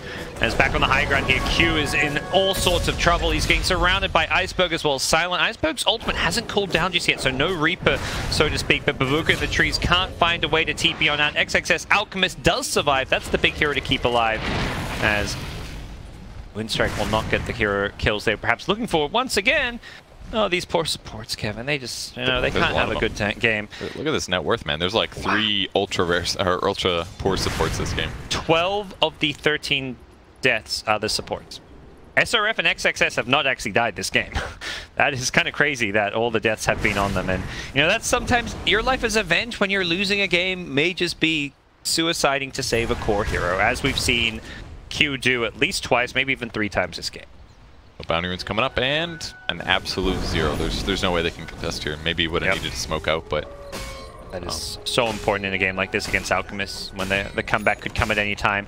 IG is smoking up, but it's not to contest the bounty runes. They got to know that those have all been picked up. They're just trying to see what kills they can find. Tusk is not really the dream kill. Well, they take it anyways. You know, a kill's a kill and can buy you some time. The Fissure is there into an arrow. No, they're not going to get him. The snowball's there into the creep wave here. Have they got detection? You got to imagine they do with the Echo Slam. They managed to land it on 2. Nongrata is going to go back here. No detection to spot out the IG heroes who are trying to finish off Nongrata. Still, they just can't quite do it. In comes Iceberg. He's got the Reaper, but he gets caught by a max duration unstable concoction. He's dead. That's such a big kill. As the cast bouncing around, can they deal with XXS? The Maledict damage is going to be big. He Mantis, tries to buy himself some time to get out of there. Hiding in the trees, throws a stun out. Doesn't look like Maledict to finish him off. Nice arrow to follow up the unstable concoction. He's going to get that on the DK, and DK's dead as well. IG don't lose a single hero and take out 4. What a fight for them. It was just a big mistake from Windstrike. Normally when your team gets initiated on and your whole team, the rest of them aren't there, you just let those guys die and you just kind of say, okay, well, that's 2 deaths. But instead they engaged thinking they could win some fight back, get some hero kills, and it just went the completely opposite way. I mean, Necro was walking in to try to do something, but he got stunned by Venge under Acid Spray, and then there was a stun follow-up, and then there was an arrow, and all of a sudden he just dies easily. Yeah.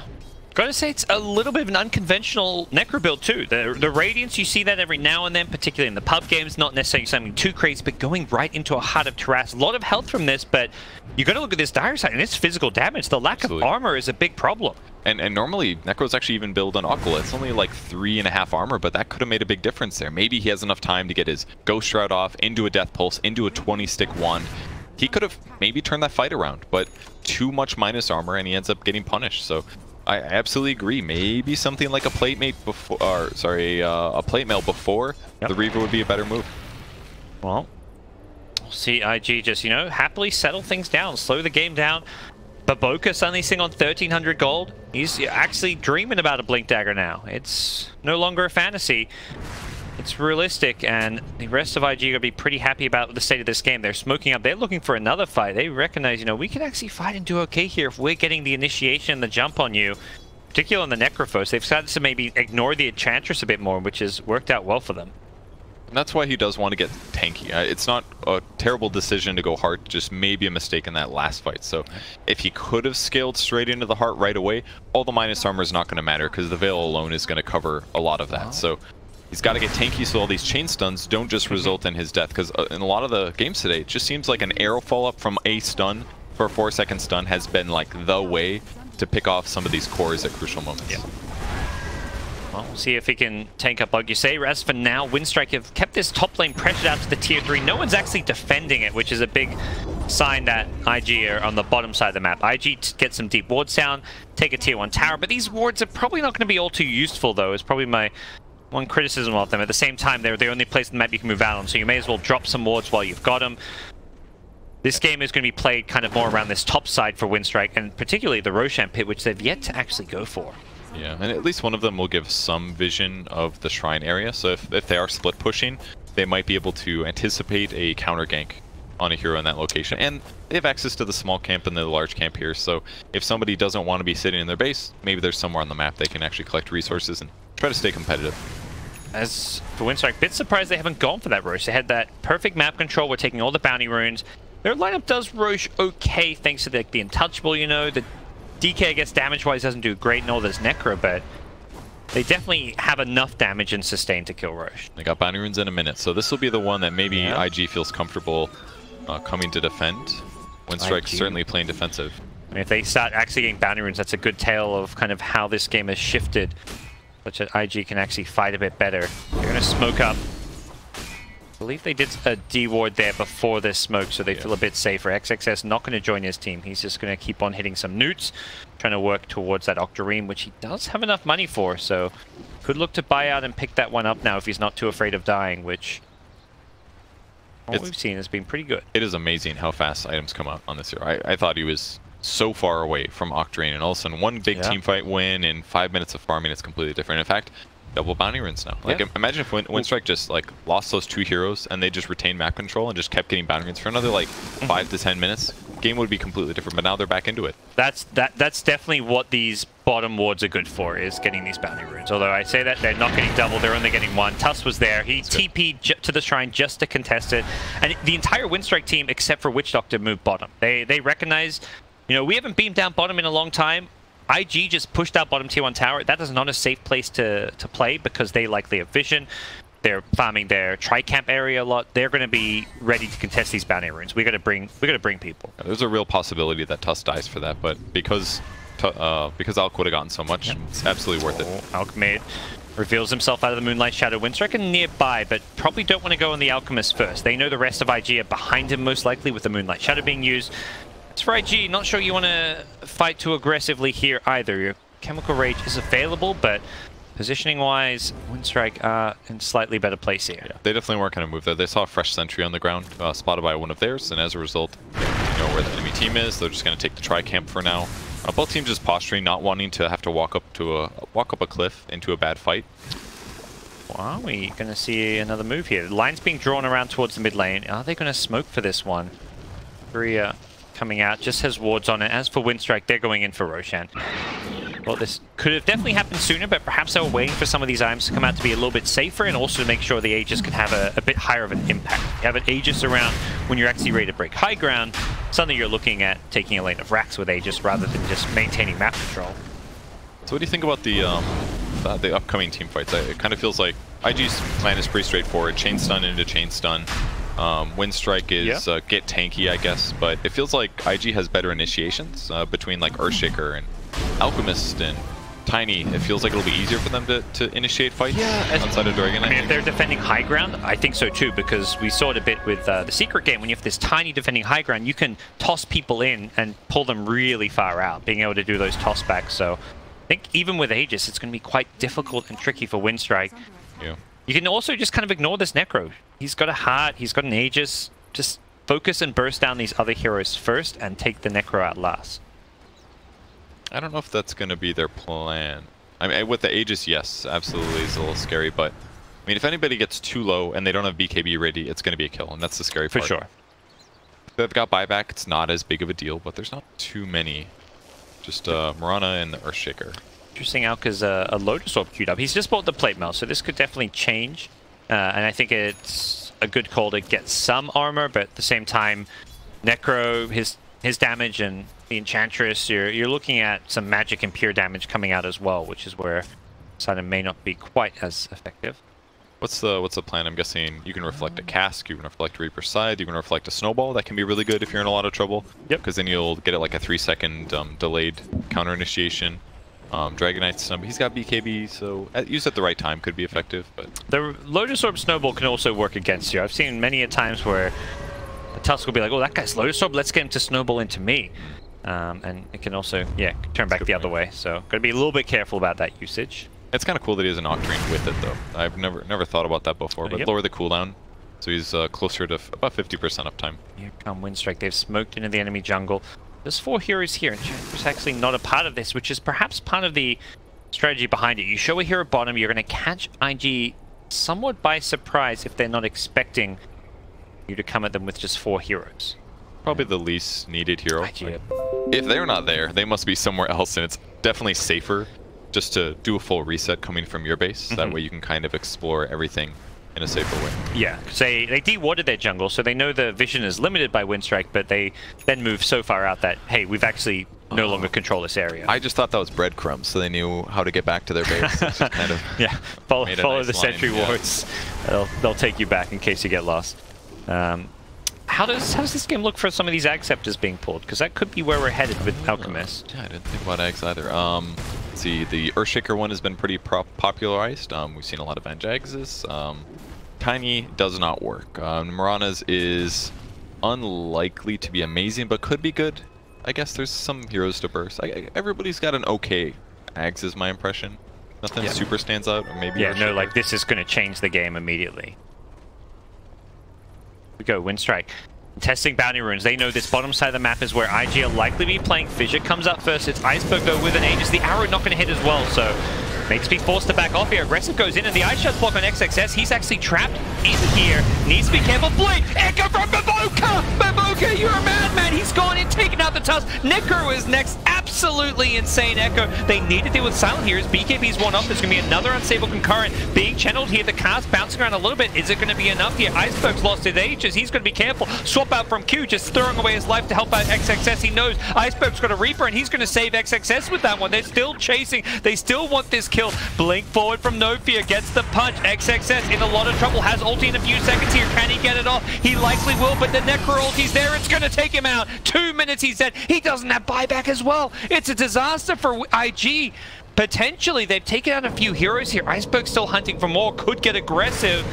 Toss away, is it there? Nope, not with the snowball from Tusk, and all of a sudden this game flips on its head. If he didn't have Aegis, that fight would have been so one-sided for IG with Baboka's Echo Slam there. He was so patient, waiting until there was enough heroes, and he got 3 heroes in that stun. Oh, Bounty Rune was still there. Baboka picking up a Bounty Rune, just got Alk's buyback back online.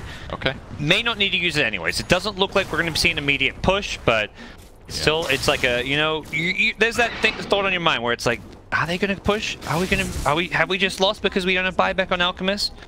And one thing that IG has seemed to shave off their build was a Blink Dagger on Alk, and it kind of cost them that team fight. Here comes the stun. It was a little bit late because he couldn't gap close fast enough. And then as they kind of collapse here, looking, oh, Alk's in trouble. We can definitely get this kill. He jumps in, goes for the 3-man here. If Enchant doesn't have his heal going, I actually think Iceberg dies a little bit early and maybe even non-Grotto gets bursted. Yeah, the entire kind of DK BKB duration was also not used all too effectively. Just ended up being a fantastic fight. Spy's back and does manage to make it a little bit more favorable. Here we go. Will they need the Alk buyback though? Back to real time. Winstrike are poking around at the high ground here. Alk is kind of hoping his team can defend without him. He'd love to not have to use this buyback. The Glyph will buy some extra time here. Might do arrow swap. Nope, just gonna throw an arrow to slow it down. They may even just consider giving away one lane of racks here if it means not having to buy back. But Boca does have Echo Slam once more. Smoke in his backpack though, so we're not going to be seeing that one. And it does look like they may just give this one up for Boca.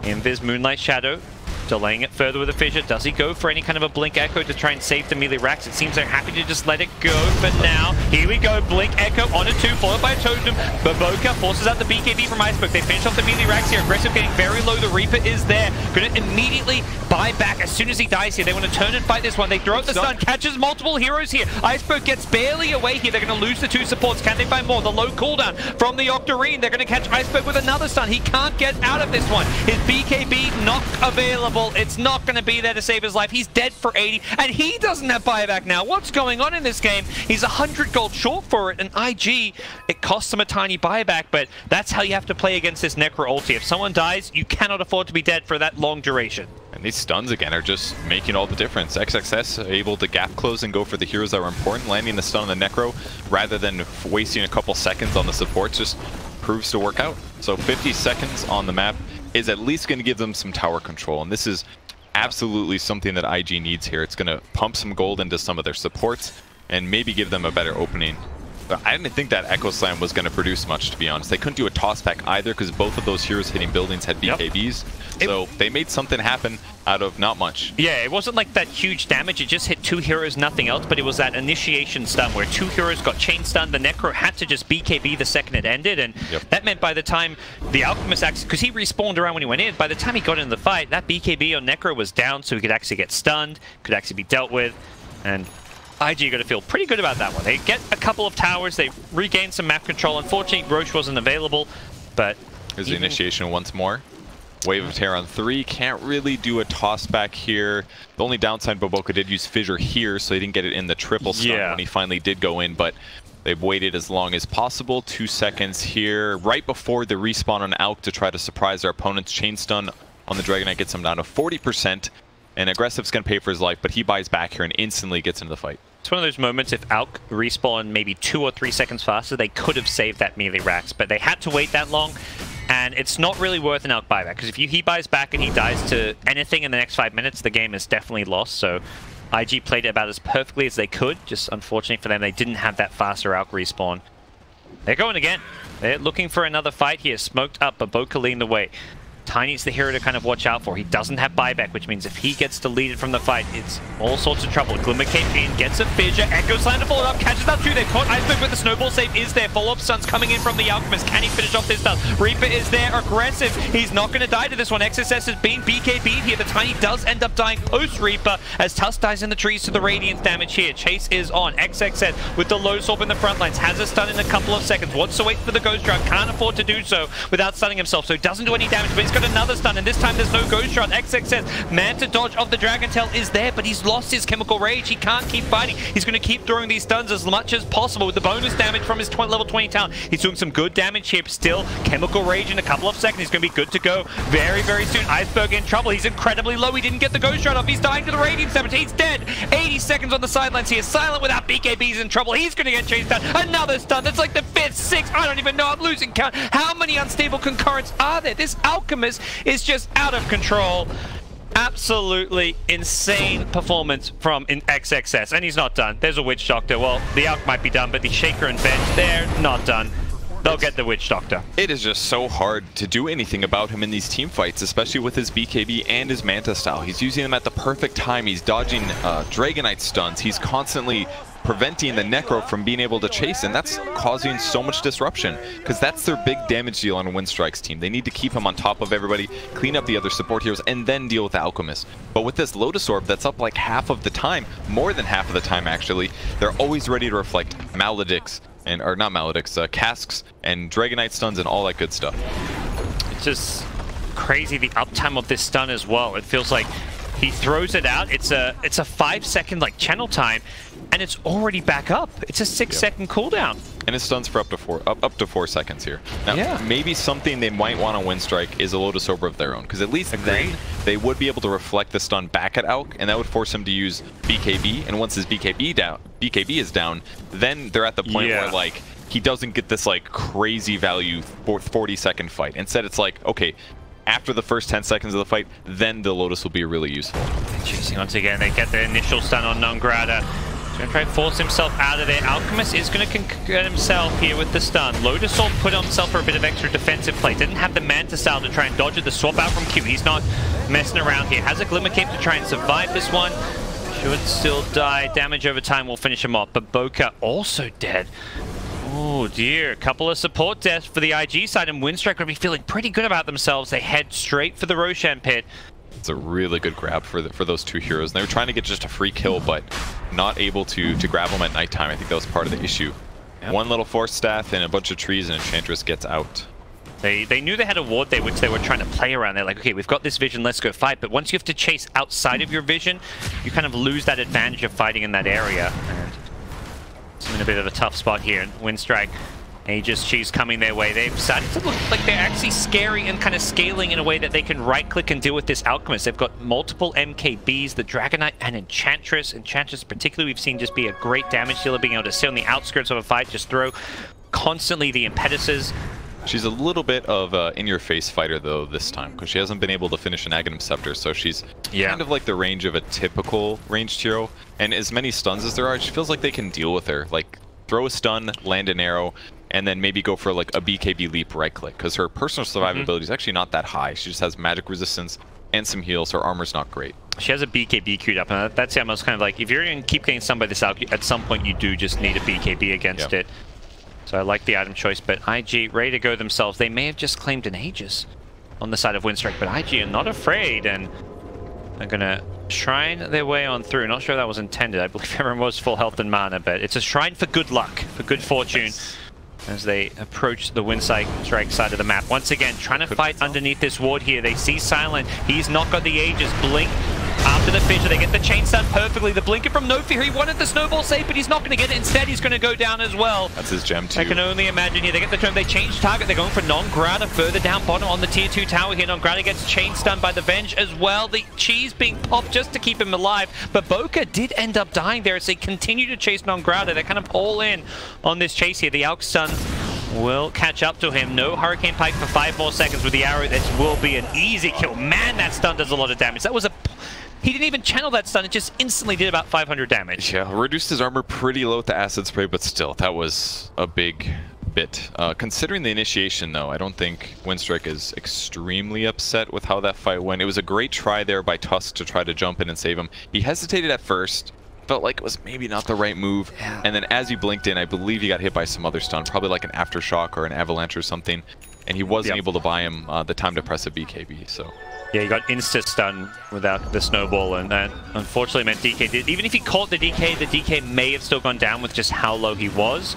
Yeah. But we'll see the bounty runes now getting picked up, a couple apiece, 2 for each side. So that Alchemist money rolling in, and that first Ag Scepter coming soon. We'll take another look here as the initial initiation from Baboka was good. It was the Echo Slam catching him, the third of Earthshaker's stuns, and maybe that's why Iceberg actually hesitated, because he knew that Echo was likely coming. So he's like, okay, I got to wait till after the Echo to go for the save, but couldn't quite do it. And then this big chase as they went looking for Enchantress down bottom. Baboka, he committed everything. He was in deep. He didn't have a blink. He didn't have any spells, so no surprise that he goes down there. But he didn't get Reaper's Scythe. He did get, they did ulti him, but he used his Glimmer prior to going in. He also is carrying a hood. He's got stupid amounts of magic resistance right now, knowing what he's up against.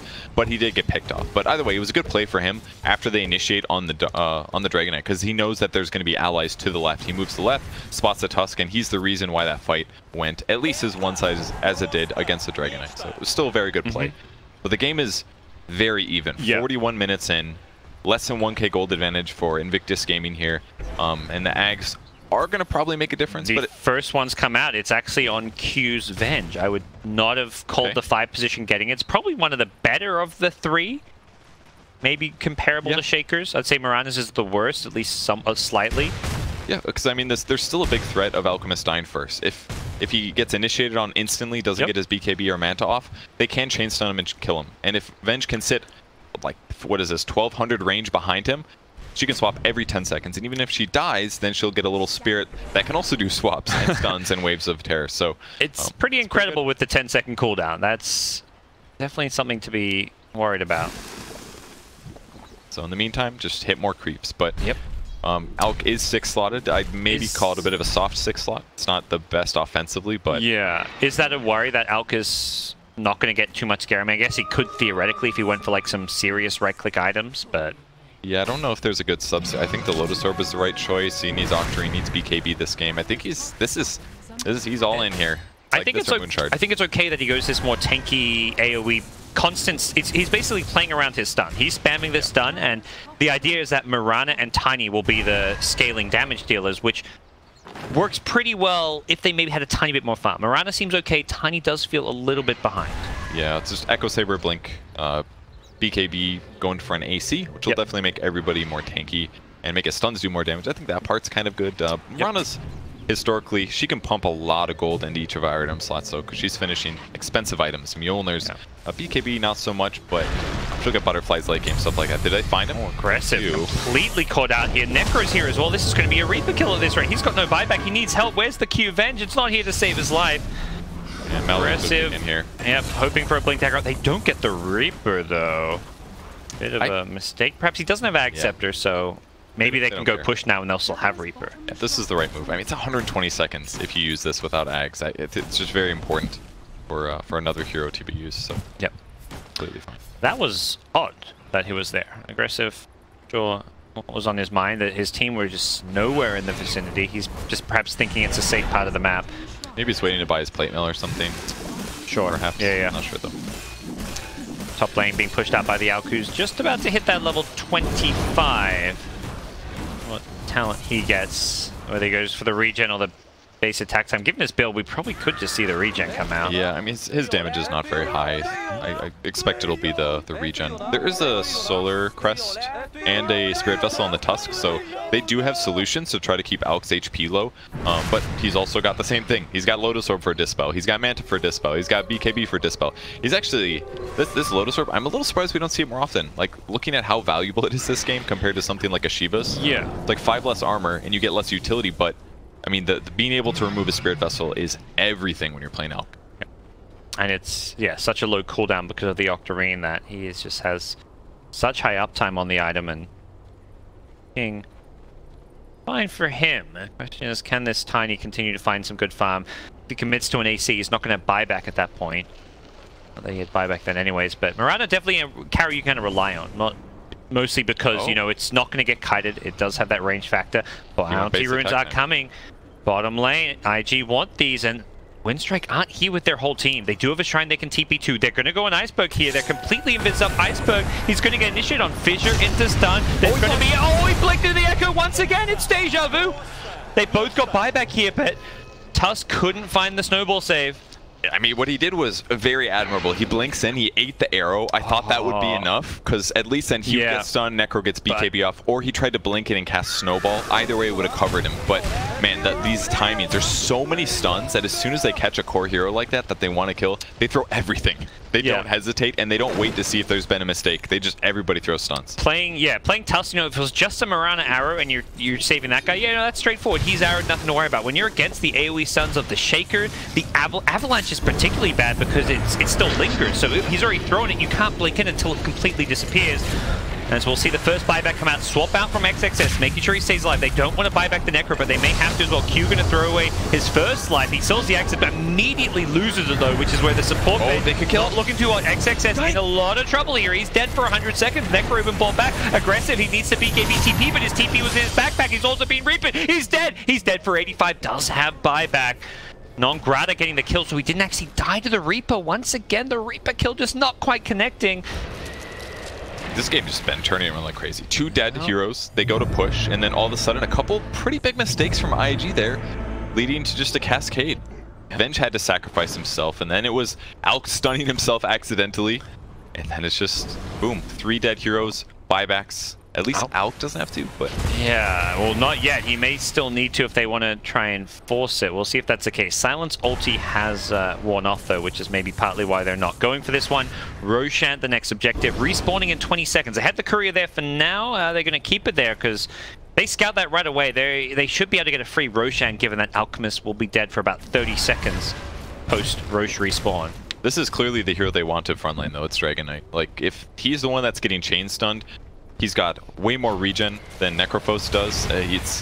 He just pops BKB and he turns on his ulti and he just Scotty slows everybody. Yeah. And it's really hard actually for IG to defend against that. Even if they pop BKBs, they're getting slowed, they're taking splash damage, and nobody wants to hit that guy.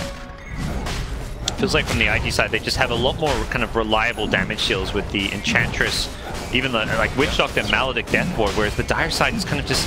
We're not really seeing that impact from aggressive in these team fights. Having to go in as a melee hero, and with just BKB, Blink, Echo Saber, he's got a Hyperstorm. He hasn't even completed his AC. Even when he finishes it, he's not going to have that like Daedalus-esque item. It just feels like he's limited on his damage output, and it's just Alk with Mirana to right-click people. Shaker, you know, Echo Slam is decent, but that's a long cooldown.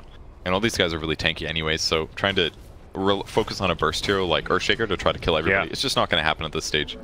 Well, Aegis Cheese Refresher. Where'd that refresher end up? Not really sure. I think it's on the DK. Yeah, it's probably for a BKB and ulti refresh. Especially if he gets killed and buys back would be a good example for when you'd want the refresher shard. But Necro is also definitely good with the long cooldown of Reaper, 120-second cooldown. Although for now he's got a Arcane Rune, so we'll see if they can get that first Reaper off during that for the lower cooldown.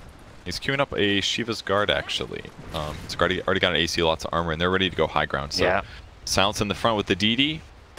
Gonna hit some buildings, but there's a lot of invis heroes on the enemy side. We'll see if they do a toss back. This would be a good opportunity for it, maybe. Aggressive just blinks in to hit some creeps here. They do get the fissure on a Silence who's going to continue hitting this tower. Lotus Soul will bounce back that stun. He does man to dodge it. The initiation not immediately coming out here. They stun up Silent once again. They're going to swap him in nice and deep here. Silent, he's got BKB. Will he get it off with the snowball help? He should be okay. He gets the BKB off. He's trying to fight. He's healing with the Satanic here. XXS can be forced back. Non-Grata charging forward as well in the Enchantress.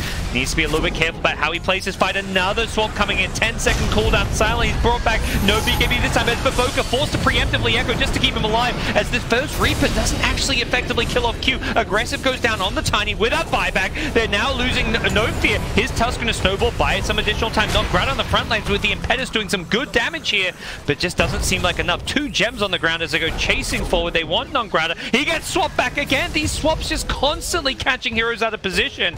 They don't feel like they are. Always want to fly. Arrow Venge Stun both miss as the Alk Sun goes flying across the map. Oh, it's gone. Her previous death was not so good, but that one was very effective. And the way they set that up was just the old swap into arrow. It's coming. Here it goes. Can't disjoint that one, guys. So they just go for ace. They shoot the arrow from super far away, and then they swap them into it. Therefore, the stun hits instantly, and it hypothetically lets them kill that hero, but not Dragon Knight. This guy's tanky. Yep. He's also got Satanic, so 4,200 HP on this guy. Nice thing is, you know, they can do that swap in multiple times quickly because of the low cooldown. Otherwise, they probably would have lost that fight because DK easily survived with the Satanic on his first life. It was the second swap when he didn't have BKB, and the Earthshaker solo echo on the DK. It's fine from Baboka. He was dying. He didn't really have any other good opportunities to use the Echo Slam, so worth it in the end as here goes IG, breaching the high ground, bringing out another Aghanim Scepter is the Alchemist. I'm not sure if he'll get a chance to pull it over. Iceberg getting chain stunned here on the front lines here. They want to try and bring him down. He's got Aegis as well as BKB, so they don't want to commit too much for this one. XXS has BKB. He's going to pop it, as does Iceberg on the front lines here. Iceberg, no Reaper for 20 seconds. XXS getting very low. He might die to Maledict too. I think he's dead. They timed that so well. He actually pops his XRF. Needs to be careful as well. He gets stunned by the DK. They had the ward. They bring him down. That's going to potentially force multiple carry buybacks. They get a melee Rax, but that does not feel worth it when you're 51 minutes in a tense game. Trading a buyback for a melee Rax, ooh, that is a tough one. They played it so well. Witch Doctor is skilled the Maledict tick talent tree, which means that the Maledict last explosion is going to be extended an extra 4 seconds. This skill lasts for 16 seconds. You cannot BKB this. It's not going to work. because they still have decent right-click between the Necro and the attack speed and the AC and the Death Ward and the Dragon Knight and the Impetus. If they maledict the Alchemist, he actually has to leave the fight. And that was the last tick, right? That killed him. Yes, it was really close. The BKB ended like 2 seconds before the final tick. Such high impact coming from that support talent at level 20 as IG will not try and defend their range tracks at mid, but they do need to perhaps defend this top lane. Echo Slam into the arrow here. They go in on Silent. He's been Glimmer kicked up. That's going to reduce some of this damage. He doesn't get a chance to BKB. There's no snowball save. He's dead for 100. Does that buyback to swap back in on No Fear. He needs a snowball target. Will get it out on SRF, but I'm not sure that's going to save his life. Goes to the creep wave to back off a little bit. They're kind of ignoring him. They're going for the bigger fish here. You can blink now. And No Fear does blink. There's still a fisher to chase him down. It's back at mid, though, where they're chasing the bigger kills. Non-grata BKBs turns and fight. Q just hugging him as close as possible. He says, come here, give me a kiss. Non-grata doesn't want any of this, though. He's in full retreat here. The unstable concoction with the arrow is going to catch him out in the end. As Tusk survives, but they find Enchantress instead. I think that's okay. I mean, she's still got buyback. She's relatively farmed, and they save... No, they didn't even save a gem. I thought they may have to buy back on somebody, though, if IG go push. But that was still 2 buybacks on IG's side. Yeah, I don't know if IG want to push without not having his buyback. He finally gets a chance to pull that Ag Scepter. He bought it quite a while ago, but, you know, it's hard to, you know, do your little item juggle. Take him out of the backpack, put him back in, and when you're in the middle pushing high ground, that's not really on your mind. So he gets Shaker, his accent. It's a really good one to have. He's going to be able to jump in and out of the fights a bit more. Not have to rely necessarily on Echo Slam to do, or a Blink Dagger to initiate. Yep. They're going for it. They're going to push high ground. They need to make sure they don't get punished for this because the buybacks, if they kill Alk, this is one of those kind of game over-ish moments. They kill the Shrine, so no TP to the Shrine backstab possible, or if they're trying to retreat, there's no danger of that. Minimum, they got to force buybacks on the enemy team. That's what they're going to do here. And if they see buybacks, they need to try and get out, I imagine. We'll see if they can make this happen. Aggressive with the tree grab is doing a lot of builder damage. The second they see the Ench buyback, they're backing off aggressive on the front lines. What are you doing? You get Reaper, does get the BKB off. That'll keep him alive. The Ags swap is there. The chase is on. The Fissure going to buy some time, as does the arrow. The 4-staff on forward. No Fear was trying so hard to pick someone off, but IG have scattered to the winds. First TP out from Q. Didn't have mana for a swap at that point anyways, and he's going to hope and pray that his team can get out without him. As for Windstrike, unfortunately for them, they don't get those pickoffs that they were really hoping to with their buybacks. Gods, is it just me or is Necro, is Tiny broken against Necro? Because he ultied him, he gets swapped out, and before the scythe hits him, he pops BKB because of status resistance. Because it takes a second and a half for the scythe to hit. It only stuns him for 0.75, so as long as he gets another, as long as he's not chain stunned, with That's another what happened stun, up top. he just BKBs. Yeah, I remember the top fight where he got reaped, and I thought he was going to die to it, and he didn't. I was like, oh, I guess he BKB'd before, but no, that is a crazy mechanic. That's crazy. Really good advantage there, and allows Tiny to be, in some ways, the frontline tank. Here's a replay of that top fight where they brought down the Dragon Knight. That's one of those moments, the only way out there is if Tusk is there to give him that snowball save, and as you saw, Silence APM dipped a little bit in that fight because he couldn't do anything for about 8 seconds. Might see a fight here. Go back to real-time. Moonlight Shadow's being used. IG right next to the Enchantress. That would have been a big kill. He didn't have buyback. Maybe. I don't think they did see him, or they would go for him, I got to imagine. The Wildling spotted him. The Wild Wing Ripper, that is. Oh, it spotted IG? Yeah, spotted him going invis. Like, he was very close by, but his Wild Wing was kind of scouting a little bit ahead of him, so ended up spotting at least something. And no engagement. This feels like these teams aren't playing for their tournament lives, but in the best of 3, this is just game 1.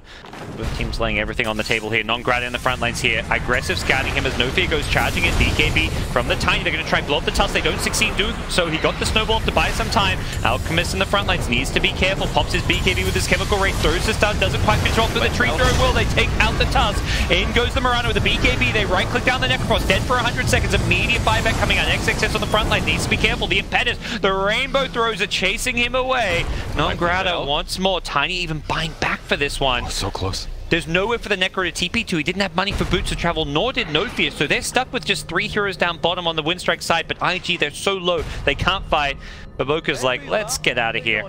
That was so close. Alk lived with 36 HP on that last Maledict tick, but he played the fight great. As soon as the Maledict hits him, he starts juking around trees in a big way and staying alive. The refresher shot on Dragon Knight, making sure that Windstrike could win that team fight, was able to pop BKB again when being focused, but still costly buyback on the other side. And now the next team fight is huge. Whichever team loses that one is probably going to be the loser of the game. Yeah, so there are 3 buybacks currently available. Dragon Knight, Venge, and Witch Doctor. 2 of those 3 support heroes.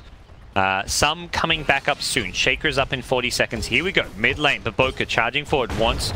Fissure initiation, going to totem on after. There's going to be a Tiny there as well. The DK on the high ground on a good position to focus down aggressive here. Alchemist going to turn, try and go an Ice Poke here. Changes target to the Dragon Knight, who's been stunned up by a long duration stun. He's silent in all sorts of trouble. He does have 5 though if he needs it. Alchemist, he's been delayed from the game. Dead for 150 seconds with the Reaper kill. SRF, full retreat. Doesn't have any leap charges left, but where's the detection? They can't see him. There's a sentry mid that will spot him out. He's dead for 2 minutes now. And you mentioned this next fight. It's Windstrike, who are playing to win, and they have taken down 2 big IG heroes who cannot buy back. The initiation went on the Witch Doctor first, and that's a good hero to grab, but that was one of the few heroes that did have buyback. They're scared about Maledict, and it just didn't matter. Him dying just eventually produced Windstrike, working down the Alchemist, and even with the Lotus Orb, as soon as the BKB ended, and it was only 5 seconds, they snagged the Reaper kill. Yeah. And from there, it's just cleanup. They didn't have the Echo Slam for that fight, which really cost them as well. And Windstrike, they thought about going for the top lane, but I think they realized Alk has no buyback. Mirana doesn't either. 2 minutes, those are on cooldown for us, so if they've been keeping tabs, they know this is a 5-3 push. And it's all up to Baboka with the Echo Slam. He's got to find a way to get this kill. He bought a casual Kaya for this last defense. Aggressive there as well with the Crystallis. Goes in, trying to force out some spells here. Gets tossed up in the air by the Lotus Orb, in fact, here. They're just going to right-click down the throat. Blink, Echo Slam, Baboka. Can he fish anyone off? Impetus there is going to just immediately delete him. He buys back, but he's got no second Echo Slam. That's the only way he could defend this one. He knows it's over. Throne going down. Windstrike have taken game 1. Boy, but Windstrike's got to breathe a sigh of relief with the massive dominance they had leading up to about the 20-minute mark, and then just that huge team fight that IG pulled to actually equal